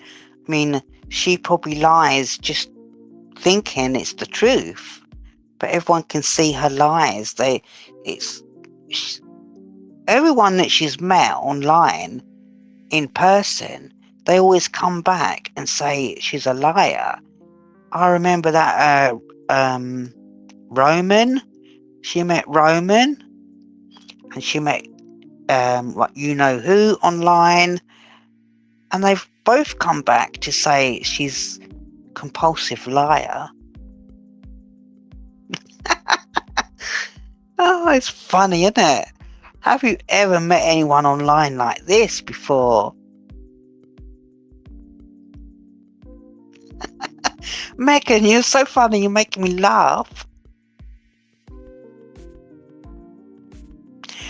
But if you look on YouTube, there is so many channels, reaction channels about Chantel. It's unbelievable. S-Jam. I've watched him a couple of times. Not my thing, but he seems okay. I don't know much about him. Yeah, Roman. Didn't he come from Morocco? And there was that guy that she met, was it Tinder? That Nicholas guy. I remember that she met the Nicholas guy. And she met him on the street, and he sat in her car, and he kissed her. Because obviously he was just looking for one thing. And he kissed her, and then he went away. He probably legged it, and she went on live, and she was all giggly and said, "Oh, I'm in love with this Nicholas guy," if anybody remembers that. And I think that's when I started watching her, and then it progressed onto other people. The Nicholas guy. Frank. I've heard of Frank, but I don't know what happened.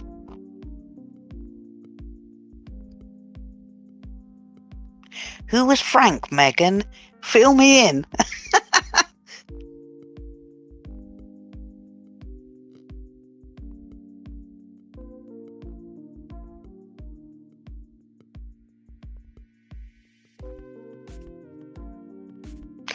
Oh, did she meet him online, this Frank guy? Nicholas and Frank. I'll have to Google. Oh, did she meet him in a car? Same as the Nicholas guy. Really? Wow. Meeting mysterious men in her car. That's dodgy.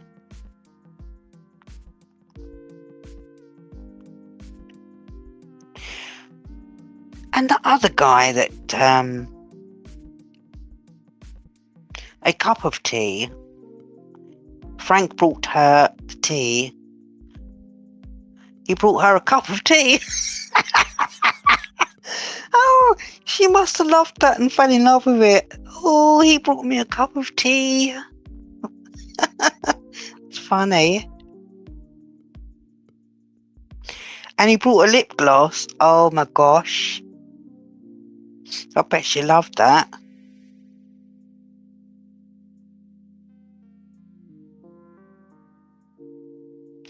Yeah, I think YouTube went to her head.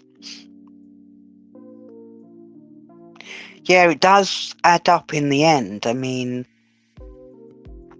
personally myself, I wouldn't meet a guy and let him into the car and whatever. But she just not met one guy in a car, but two. I mean, what did they think about her? They must have thought, was she,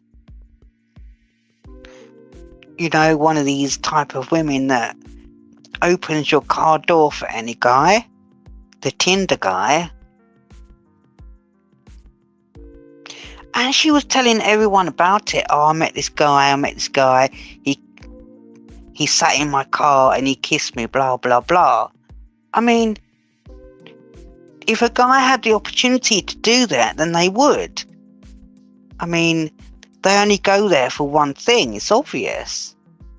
It's like a Tinder meeting. And Tinder is only for hookups. Nothing serious. Obviously, these guys could have had girlfriends or married or wives or whatever, and they sneak out the door and slip into Chantel's car. And Chantel is just in love with it all. And the worst thing is, she's going live. Oh, I fell in love with this guy. I fell in love with that guy. I don't know what to do with that guy. And this guy, telling everyone about her situations and her life. And when she met who, I mean, she was online raging every night. I mean, and who, he wasn't into the internet, but she was, and she was just talking. It's crazy. No wonder he dumped her.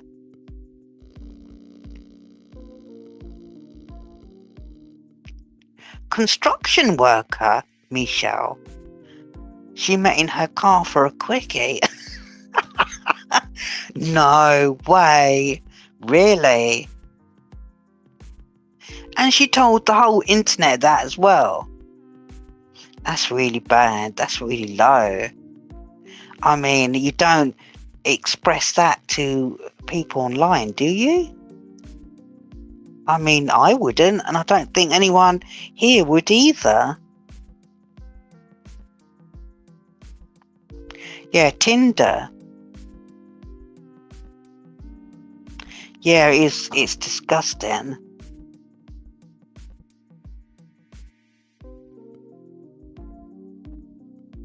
Oh, poor guy, he got doxxed and disappeared. Well, I mean, he probably thought, I'm not going to have any more of this, and just ran. Anyone would. That's just too dodgy.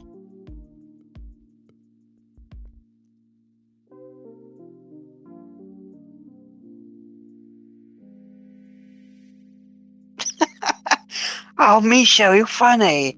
Yes, she said he was dirty and had BO. I think she's talking about herself there.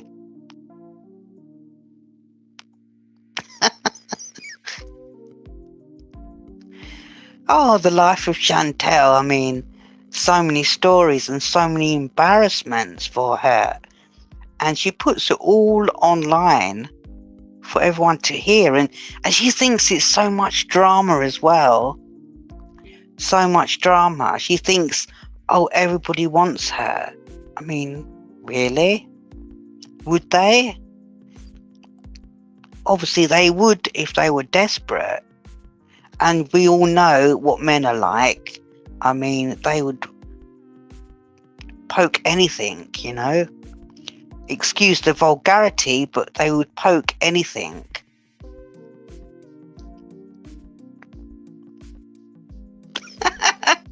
Yeah, we're all jealous, Megan and Michelle.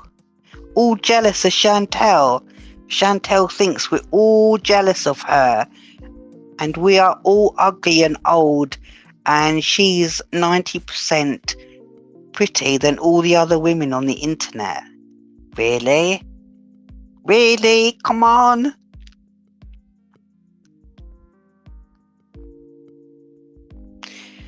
Yes, we are jealous old hags. But at least we ain't got scooters. Beep, beep, beep.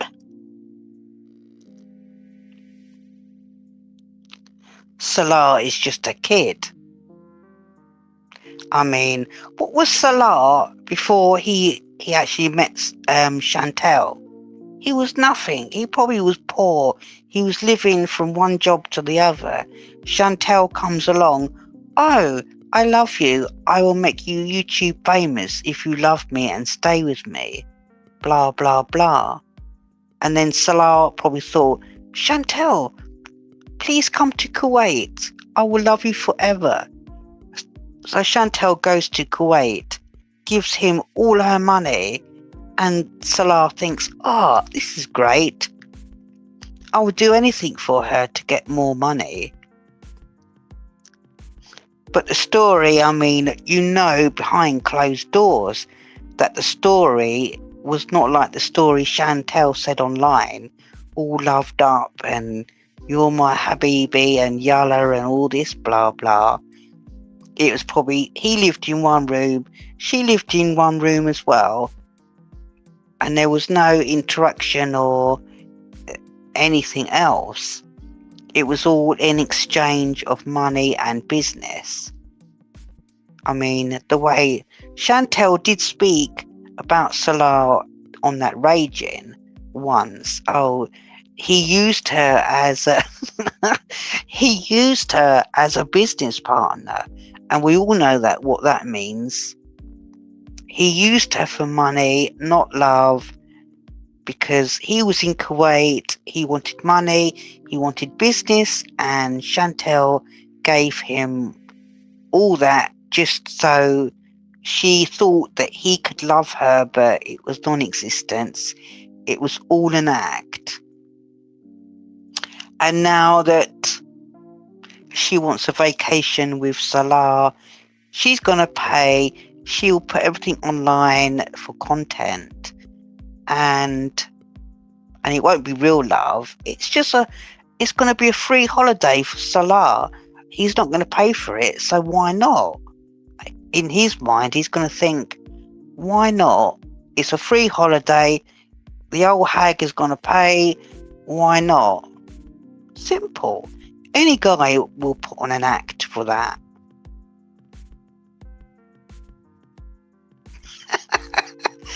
Oh, Megan, his head is flat in the back. Is it?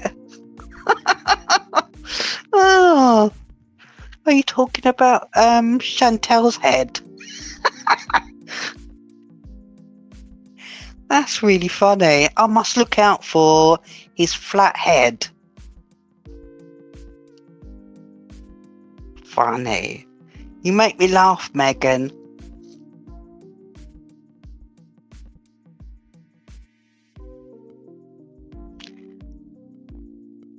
I don't know. I mean, how old is Salah? Is he 10 years younger? 32? Is he?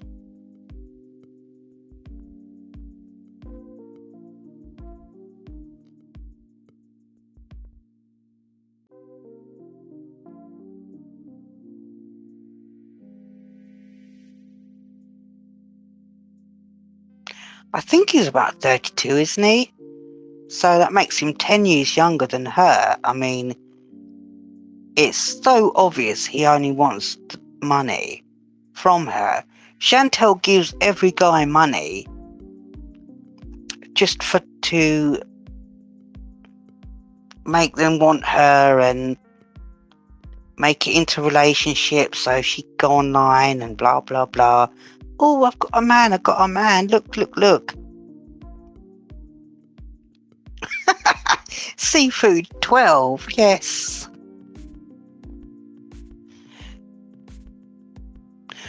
Okay, Pamela, it's nice for you to come into the chat and get engaged with the conversation.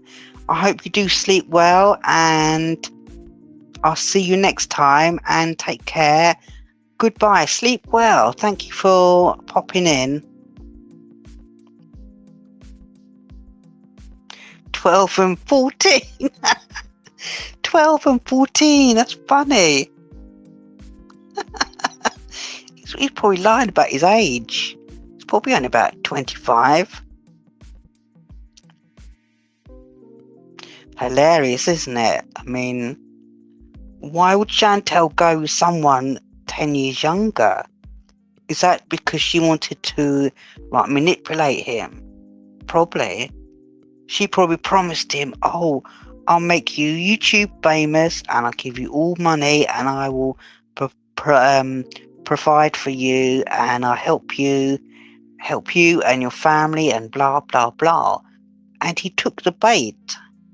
That's all it is. I mean, Salah obviously wants a younger female to have children with, because in his culture that's what they do. They never actually go for someone older, at least 10 years older, because that is kind of shame to the family, because in their culture they stick to their own people and their own ages so they can have families. I mean, but Chantel can't go with anyone her own age because she's not mature enough to cope with it. The maturity of a relationship is not there on her level or scale of thinking or mindset. Crazy. And probably the next guy that she goes with, the guy would probably be 10 years younger again, because she wants to manipulate people to make them fall in love with her and promise them YouTube fame. And now it could be Kick fame or Twitch fame. Oh, bribery. Funny.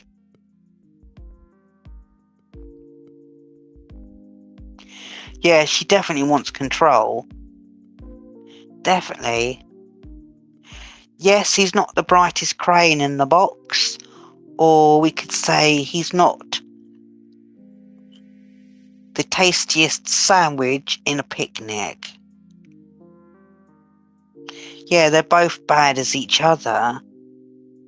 They both are using each other for their own gain. Chantel is using him for her internet gain, and Salah is using her for money and wealth gain. And I believe Salah has probably saved lots of money from Chantel in his bank balance. Younger and dumber. Dumb and dumb. Ah, Dumb and Dumber. Funny, isn't it? Would you ever believe that you would see this saga online, all these seasons of stupidity that Chantel has gone through? I mean, I'm not hating on Chantel. I'm hating on what she portrays herself as to be online. It's crazy. She hates everyone and she hates everything. And it's immature to watch, because she believes in her own self that this is what she is, and she believes that she's above everybody else, especially women online. I mean, she hates every woman online.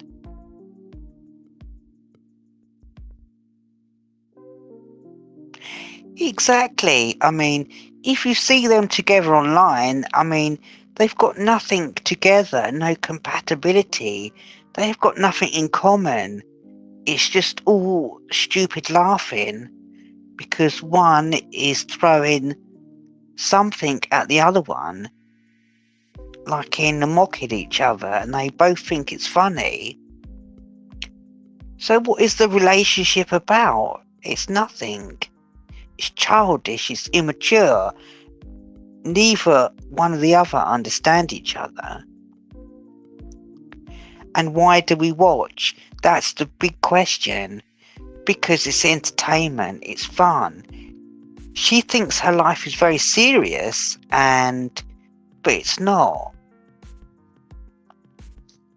And the future of Chantel, what will that be? I'm just waiting for her to meet the other right, the next guy, so to speak, and the way she copes with that relationship.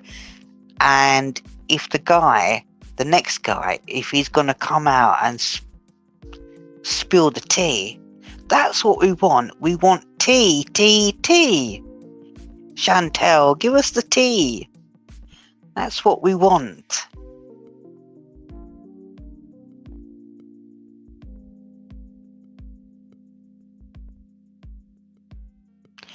Chantel is my daily fix.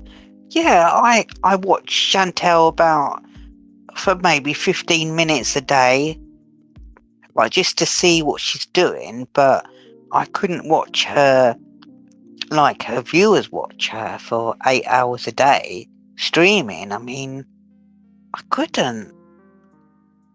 I mean, she's laying on the boneless couch just talking the same as what she was talking about yesterday. Crazy. Oh, let me turn this on. Is that the comments? Oh, can you see a little box on the screen? I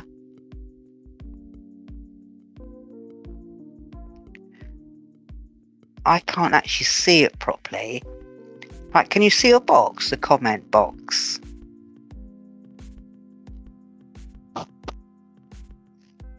No, I'm not sure what that does yet. Medium.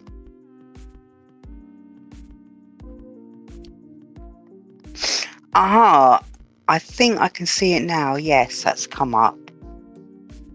I can see, yes, the comments. Oh, that looks a bit better, doesn't it?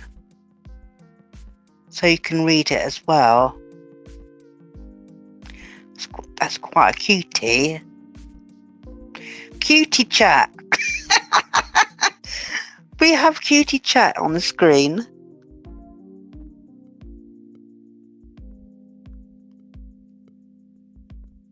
I've been live for 2 hours. Wow, it's a long time. I didn't expect that. But that's great you all turned up in the chat. I love it. It is now, we know each other now. We know, you know I'm real. I know you're real. And we're all the similar ages, so we've got something in common to talk about, and we know what we're talking about. So that's another great thumbs up.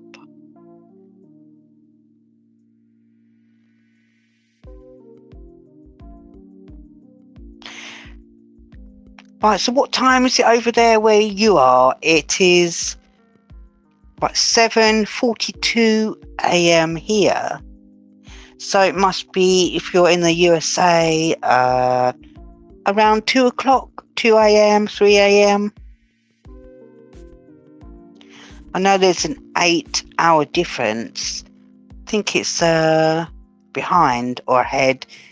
It's behind me, but it's ahead of you.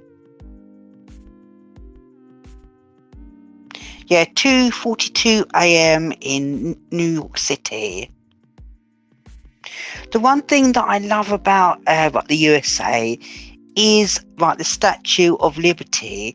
Has anyone been there and actually seen it?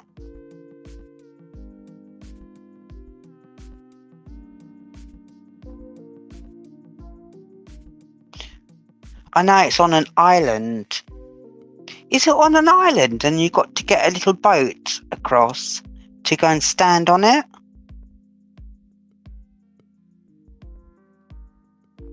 I've seen it online.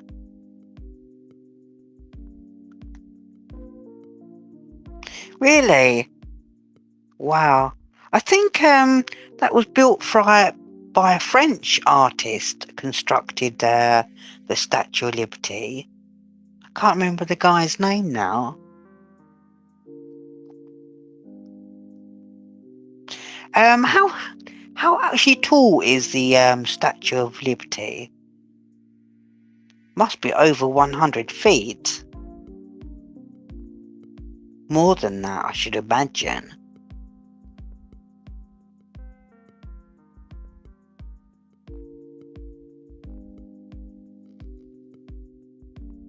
say in London, we've got Big Ben, we've got Tower of London, we've got William Shakespeare's Globe, we've got London Bridge, we've got Tower Bridge, and we've got all our history. That's quite fascinating. It was a gift from France. Some gift it turned out to be. The Statue of Liberty. I mean, what I like about Statue of Liberty is, I mean, if I went to America by boat, as you was obviously sailing in, you would see the Statue of Liberty with her holding what that thing, the thing, that fire thing. What was she holding in her hand? Like one of those stick things. A torch, that's it. Not a stick thing. Yeah, a torch. That's like almost guiding you in, saying, look over here, here's the light, come in, sort of thing. I mean, I think that's fascinating.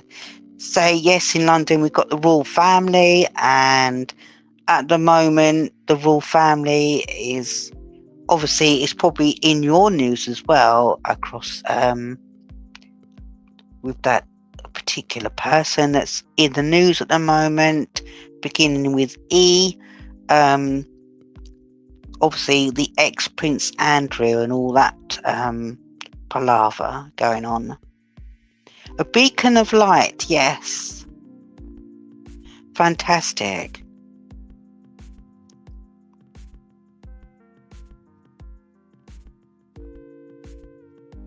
Right, let me just ask Alexa something. Alexa, how tall?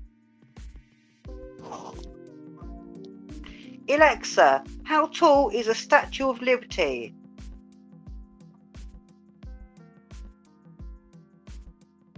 Alexa, what is 92 meters into feet?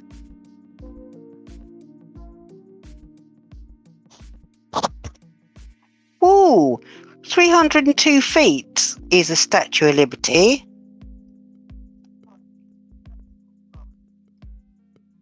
305 foot, 1 inch. Wow, that is tall. And do you remember that woman? She was on the news. She was protesting about something, and she climbed up the Statue of Liberty. I remember watching that live on YouTube a few years ago, and that was the most scariest thing. I mean, the helicopter was zooming in and filming her, and she was just climbing up, and she had no ropes or anything safety on her. Whew, it made my head spin. Meghan, she wanted to marry it.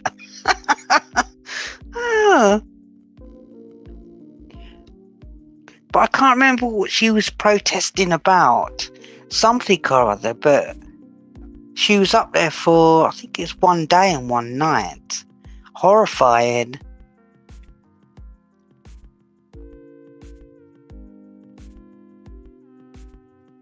I can't remember why she was protesting. I must have to Google that again.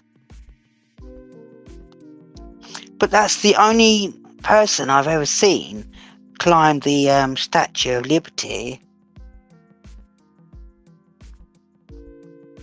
Really? Is that the truth, Meghan? Wow.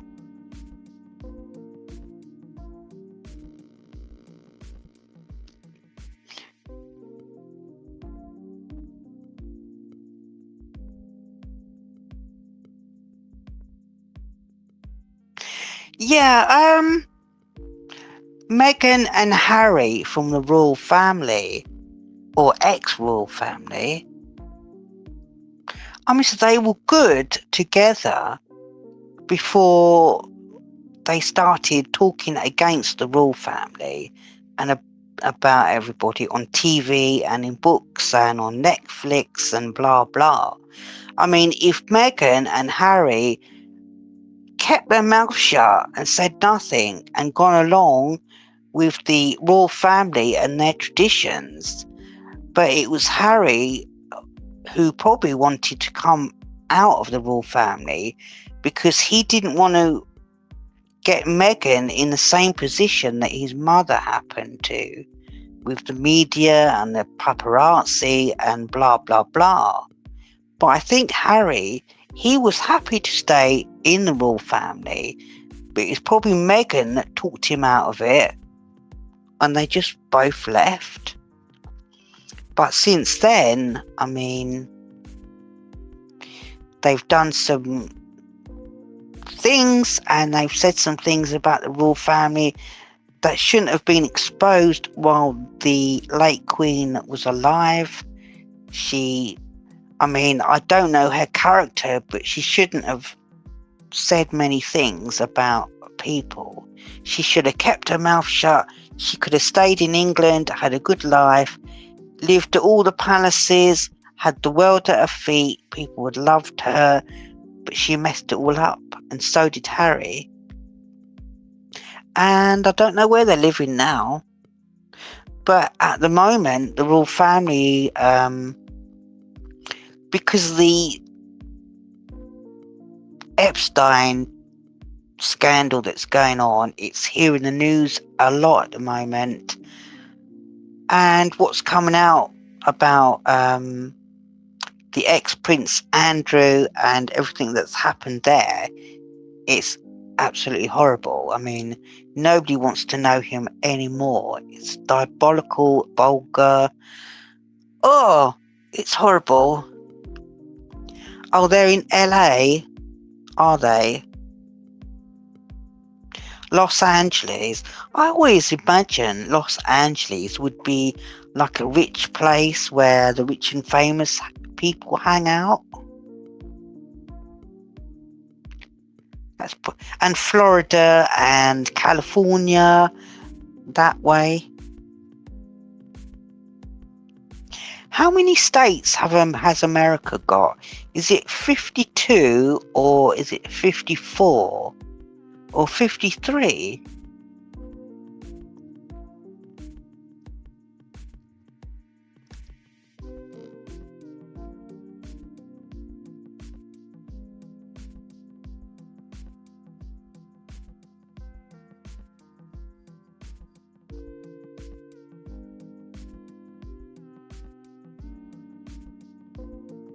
I think it's 52 states or 54 states.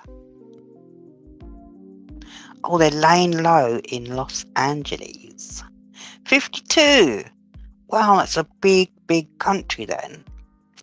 So does every state have their own laws? Or is it just all one law?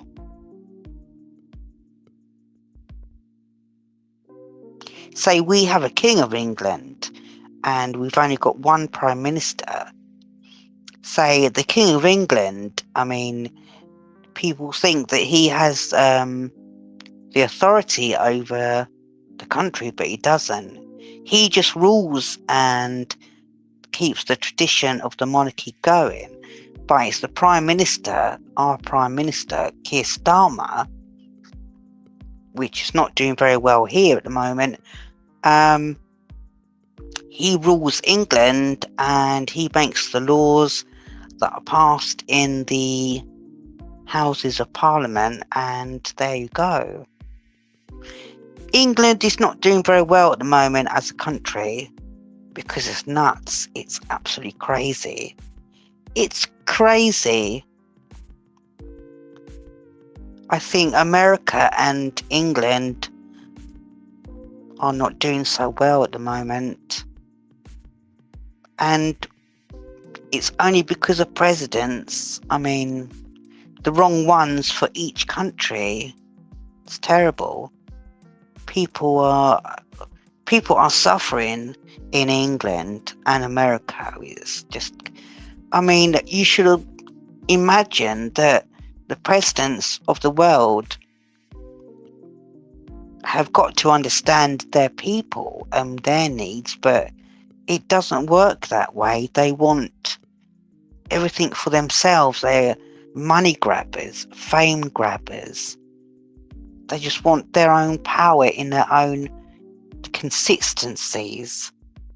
It's horrible, but I don't think the Prime Minister in England is going to be ruling for that long. His reputation is very foul at the moment. But we still got the King, and he's doing well at the moment. It is ludicrous and deplorable. I agree. Should there be actual prime ministers in each country? Or should there be something different? Should there be a one world order where one kind of, cycle of laws and existence rule the whole world? Or do we scrap everything and just be free and just do what we want until, to a certain extent, have nobody ruling, but we have certain laws to live by, and if we break those laws, then there's still same kind of punishment, prisons, laws that happen, but there's no presidents or no kings, no queens, nothing.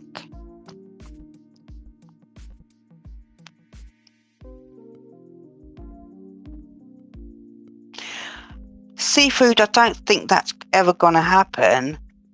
I don't think Harry and Meghan will ever become temporary kings and queens of England. If Catherine, something happens to Catherine, Princess of Wales. I mean, Harry is probably the 8th in line to the throne. I mean, when Prince Charles III, he obviously dies. Prince William will become Queen, and Catherine will become Queen. And I can't wait for that to happen. I think William will make a fantastic King of England. I do like William and Kate, and that's who is jealous. Harry and Meghan are very jealous of that, I believe. Oh yeah, The Handmaid's Tale. I watched all of that. That was fantastic. June. I loved it all. I hope there's going to be another series.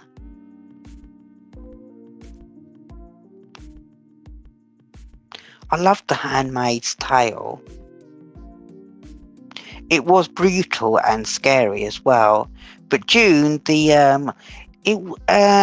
Elizabeth Moss, great actress. She done well. She played it well. And the other one with the patch over her eye, I can't remember her name in the series now. Can't remember her name, but she was good. She was in this TV series called You, and I've just finished watching that, and that was quite bizarre. At the ending is you couldn't believe the twist at the end. That was good.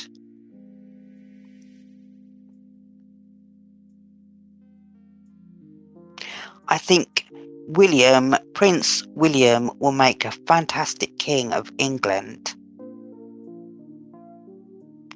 He will change a lot of things. I mean, he's more calm, he's more experienced. I mean, he grew up knowing that he'd be the King of England one day. He is nothing like his father at all. He's more like Princess Diana. So much like Diana.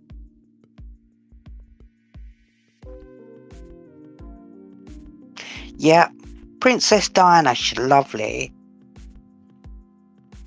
I mean, she was in the press every day. The press hounded her every day. But she's still the most talked about women when she was alive, she's wonderful. I mean, she had her problems, everybody knew. But she outsmarted the royal family. She was very fine and dignified, and she felt for the people, the normal people of England and all over the world. I mean, it wasn't an act. It was who she was that people loved her, because she was normal and she wanted to be normal, and everything just turned upside down for her. She did. She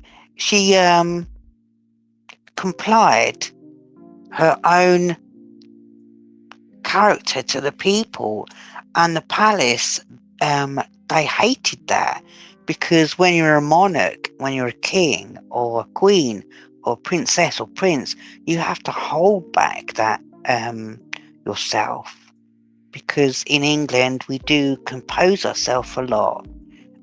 We don't let anybody see the real person behind what we're thinking if they are on show. It was like a barrier between the royals and the public. It's a weird. I mean, Meghan and Harry say the royal family is a institution, but it's not. It's made on tradition and history and belief, because English history goes back such a long way to the first history of the kings and queens of England, goes back to the year maybe 450 years of the start of the time. I think that's AD, so before 50 AD. And the first king of England was he was called King Egbert, and he was the first king, and we're not sure if his father was king, but he was made king, his sons were made king, and blah blah and so on. And then the Romans invaded England and they become king. The Romans were kicked out of England, and we had a Saxon king, the Anglo-Saxon king, and then it just went on from there and there and there. But my speciality in history is the Tudors. My God, I love the Tudors. I love history.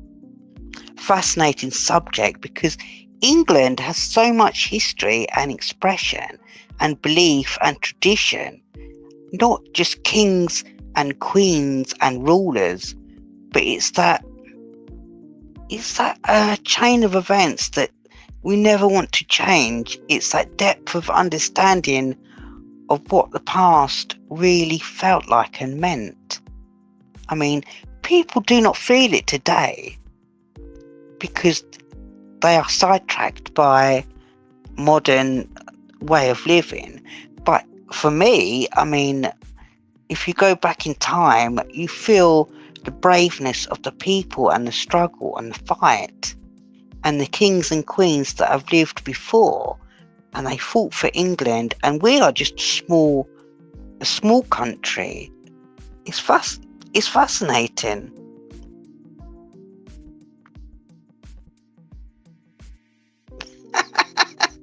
Yeah, Camilla's had her experiences, but still, I mean, what happened. I mean, when you see them in public, they seem happy together, but poor Diana, she really went through pain and struggle when she was married, and she knew Camilla was the other woman from day one of their marriage. And Princess Diana only had children because obviously she was told to, because to carry on the line of England. And obviously Charles was older, Diana was younger, she was fertile, and she was perfect. And the way they treated her was barbaric behind closed doors, but she got the last laugh because she was very beautiful and gracious for England, and they were jealous of her so much. The royal family, the Queen and everybody, they were jealous because Diana got so much publicity when she went out in London. The paparazzi used to follow her everywhere she went. Unbelievable, until it come to the point of where even going out was very dangerous. I mean, poor Diana, you can understand why she had so many problems. They just didn't leave her alone. They hounded her until that fateful night. She did do very good to England and also other countries. If you say to an English person what Princess Diana meant to the people, we will always say that she was the Queen of Hearts. You know, she had in her heart for the people, and that wasn't an act. I mean, she wasn't acting because she wanted to be popular. She'd done it from her heart. I mean, the media told so many stories about her that were made up that you couldn't actually believe that were true, because it wasn't. Actually, it was the royal family that were making up the stories about her. The way they treated her, I mean, they didn't like Diana, but they had to put up with Diana to make an heir. And she obviously gave birth to William and Harry. One an heir and one a spare. And that's all it was. Sad, really. But she was the Princess of Hearts. No one will ever forget Diana, never. I mean, the people that remember Diana in England and all across the world, they will never forget Diana because she meant so much. She was the most photographed woman around the world, in every country. Whether she liked it or she hated it, but she was. And she was the top royal ever. She outstaged the Queen and everything, the whole royal family. Everybody wanted Diana. Sad, really, what happened to Diana. Really sad. I remember that night. It was on the radio. And I sat up all night thinking, will Diana make it? Will she live? And everyone sat up waiting, and it was, in those days we didn't have no internet. It was just TV and radio, and we sat up all night just listening to the radio. And then the next morning, it came on the radio that Princess Diana didn't make it. And the whole country changed. The atmosphere was just quiet. Everyone was just felt sick, in like disbelief. And the flowers that came to London, and everyone was putting flowers out at Kensington Palace. Oh my God, the whole pathway and the whole palace gateway were covered in flowers. It started off by someone laying one bunch of flowers, and then people came and came and came every day, laid flowers. I mean, if you looked from aerial view, it was just like a whole carpet of miles of flowers. It was beautiful. It was oh my God moment. I'll never forget that. Yeah, I was crying too. I think everyone was crying. Even, even if you didn't cry, you was crying inside, you know. And every time on her anniversary of her death, I always remember Diana. I've actually got her book somewhere. I still got her book. It was broadcasted all around the world, in every country. Yeah, I remember her wake, Michelle. I remember watching it on TV. And I remember the last moments when the hearse disappeared through the gates, and you knew that that was the end of Diana. It was very sad. People were crying. People were mourning for days. Horrible. It was just not a time.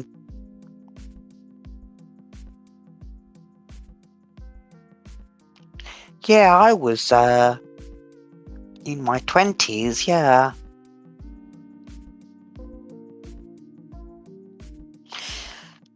And they never found that motorbike in France that was following their car that night. They never identified the motorbike. Yeah, I can imagine that, Megan. I bet you was all over the place, emotional, raging, in like disbelief. I can imagine that. Yeah, I remember Fergie's wedding and Andrew. It wasn't all that. I mean, Diana's wedding was the best, and Kate and William. And Sophie and Edward's wedding, I remember that as well. And Harry and Meghan, they got married at Westminster Abbey, which is a fascinating place, Westminster Abbey. That has a lot of history. From William the Conqueror, Westminster Abbey, same as Windsor Castle. Henry VIII is buried in Windsor Castle. If you believe that or not, it's true actually. He's buried in Windsor Castle. That was the Queen Elizabeth, the second's favourite castle. But the Queen, the late Queen that just died, she was buried at Westminster Abbey, but nobody knows where she's buried. She has her own little slot, but nobody knows. Not even the public know.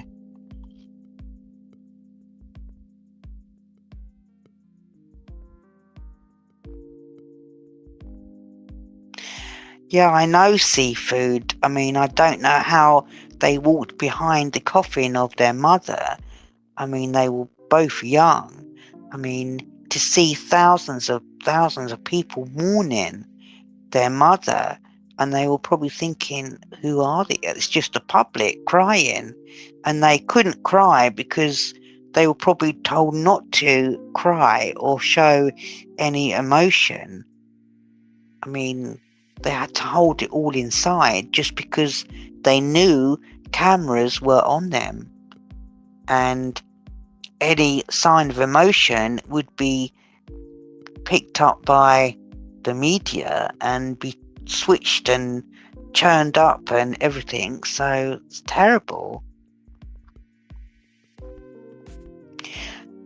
Harry and Meghan's wedding was terrible. It wasn't all that. I mean, it was a big celebration.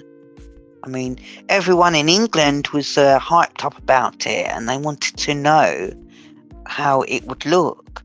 But when it came to it, was it all that? It was just like too much. There was too much involvement in the church. There was too much talking, and they never got down to it too much.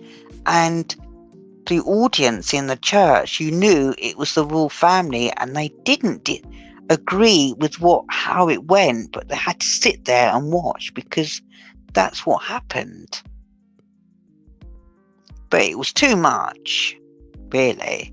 It went on for too much, but everyone in England had holiday, and we had free holiday, and we didn't go to work, and we celebrated. Even if we didn't like it, we still had a day off. So I'm not complaining.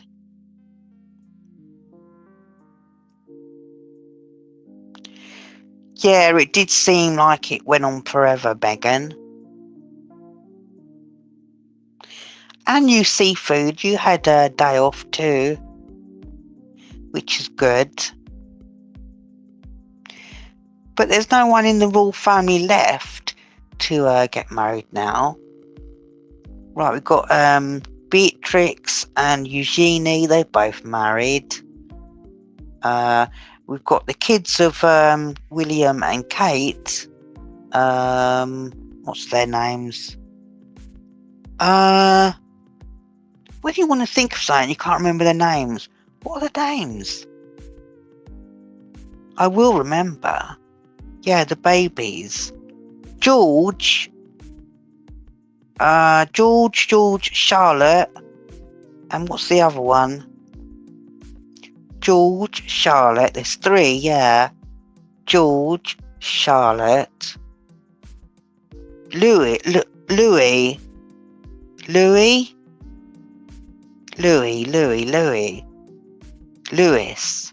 but it's not Louis. It's Louis, like the French one, Louis. I just called him Louis. Louis. It's spelled Louis, is in Louis, but it's pronounced Louis. Louis, like the French king, Louis the 14th. Louis, I like that name.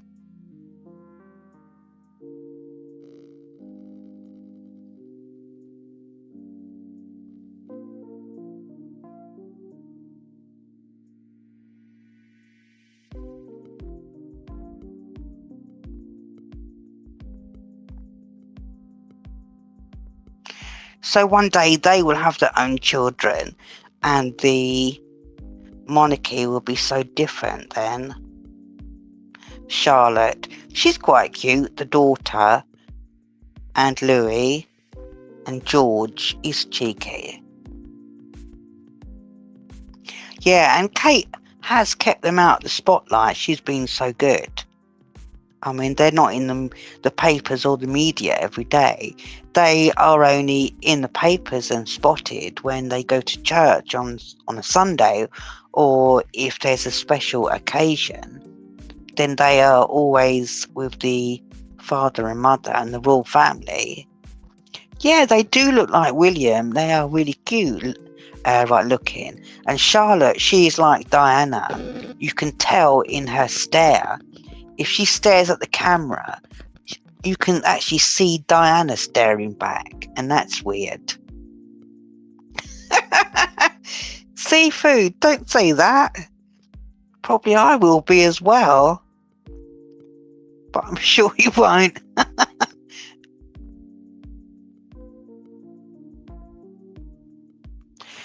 But I probably just want to be around when Prince William becomes king and Kate will be queen. That would be fantastic. They both deserve that. I mean, William deserves that because obviously he had his mother, her expertise on that side. She taught him so much. I mean, King Charles, he was just there on standby. I don't think he knew how to look after children. Obviously, they had royal nannies, but it was Diana who was there. She was the main one. I mean, all royal kids have nannies, but I don't think that Like Diana wanted nannies to be around her kids.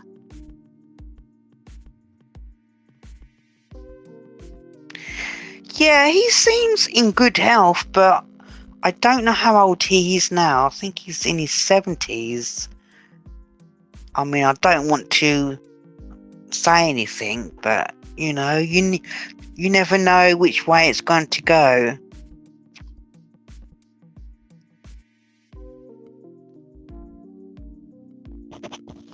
I mean, his mother, I mean, the late Queen, she lived to her 90s, and the mother before, her mother, she lived till 100. When she died, I went to London to Westminster Abbey, and we saw the coffin laid out for the Queen Mother, and we signed the book of condolence. That was in 2003, I think. Back then, yeah, 2003 or 4, one of the two. 78. Yeah, the Queen Mother, she was, I think she was born in let me think, about 1910. Yeah, about that. No, but the Queen Mother, she was good. I mean, I did like her.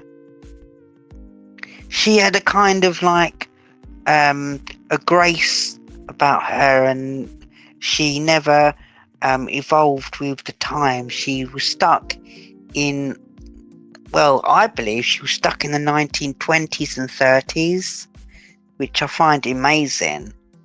She always dressed like she was in the style of 1930s, 1920s. Never changed. Now, the royal family, I mean, the royal family today and what has been in the last 40 years, to me, it's too modern.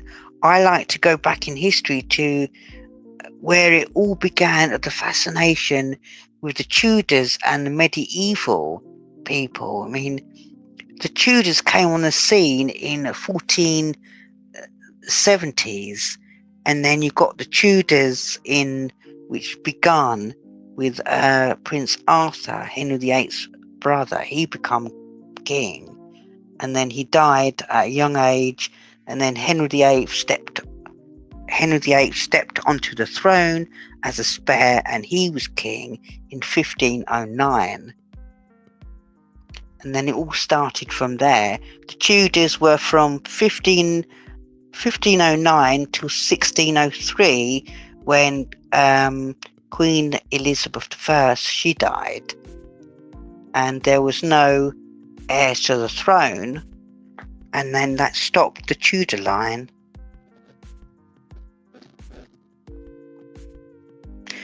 I don't know, it's probably me rambling. It's us rambling. I mean, we couldn't speak about foodie for 2 hours, so we had to change the subject, but that's okay. Or is it me just rambling onto different subjects? I think everyone's asleep now. Oh, you think it's great? Yeah, I love just rambling. I love talking about history. I'm really fascinated by it. I mean, I could talk about dates and times, experiences, and what I know and what I've read and what I've studied. I don't know, in my head, it's just one big bulb. It's like a garlic bulb. It's just expanding with all leaves growing on different branches, and then branches would just swirl up and go into another section of history. Exactly. I think we've covered every topic, from Foodie Beauty to Princess Diana to all different subjects. It's endless. Yeah, a garlic bulb. I don't know why I thought of that, but if you get a garlic bulb and you just leave it, it will grow and it will come out swirly green leaves and it will shoot up, and then so far it will just go curly and little curly. So if you put 4 garlic bulbs together, they will grow out of their shoots, will come out, and they will go whirly and whirly, and they will curl around each other, and then just turn into a big network of garlic bulbs. If you can understand that, that's probably how a brain's network will begin, by growing and then twirling around each other, like a network of growing stems.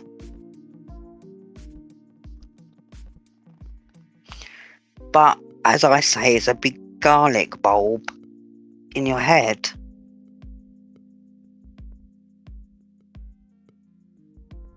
I've been talking for 2 hours and 51 minutes. That's good talking for everybody. I didn't expect to be chatting for 2 hours.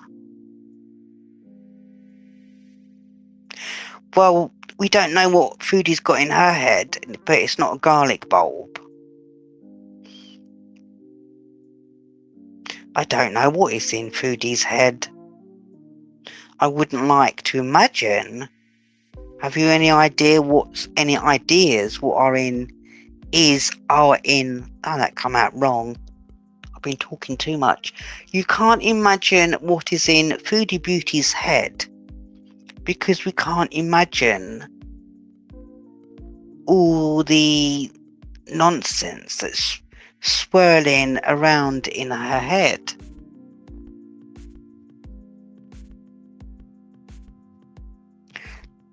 Right, should I lock down this live now?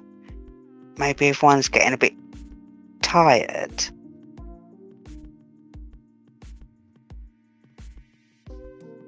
Yeah, that's what I thought as well. I think Megan's dropped off and gone to sleep.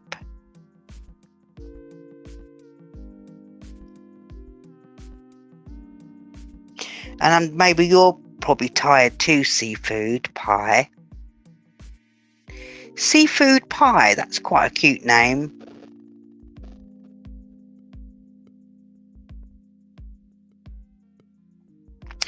Okay, Michelle, I think it's time for me to log off now and go and have some coffee and then go to sleep for a couple of hours, wake up and then do what I have to do. So anyway, I will end the live now, and thank you so much for everyone that's joined tonight and chatted. I wasn't expecting anyone to join and chat, but it's really been wonderful, and we will all do this again next week, hopefully, if that's okay with you guys.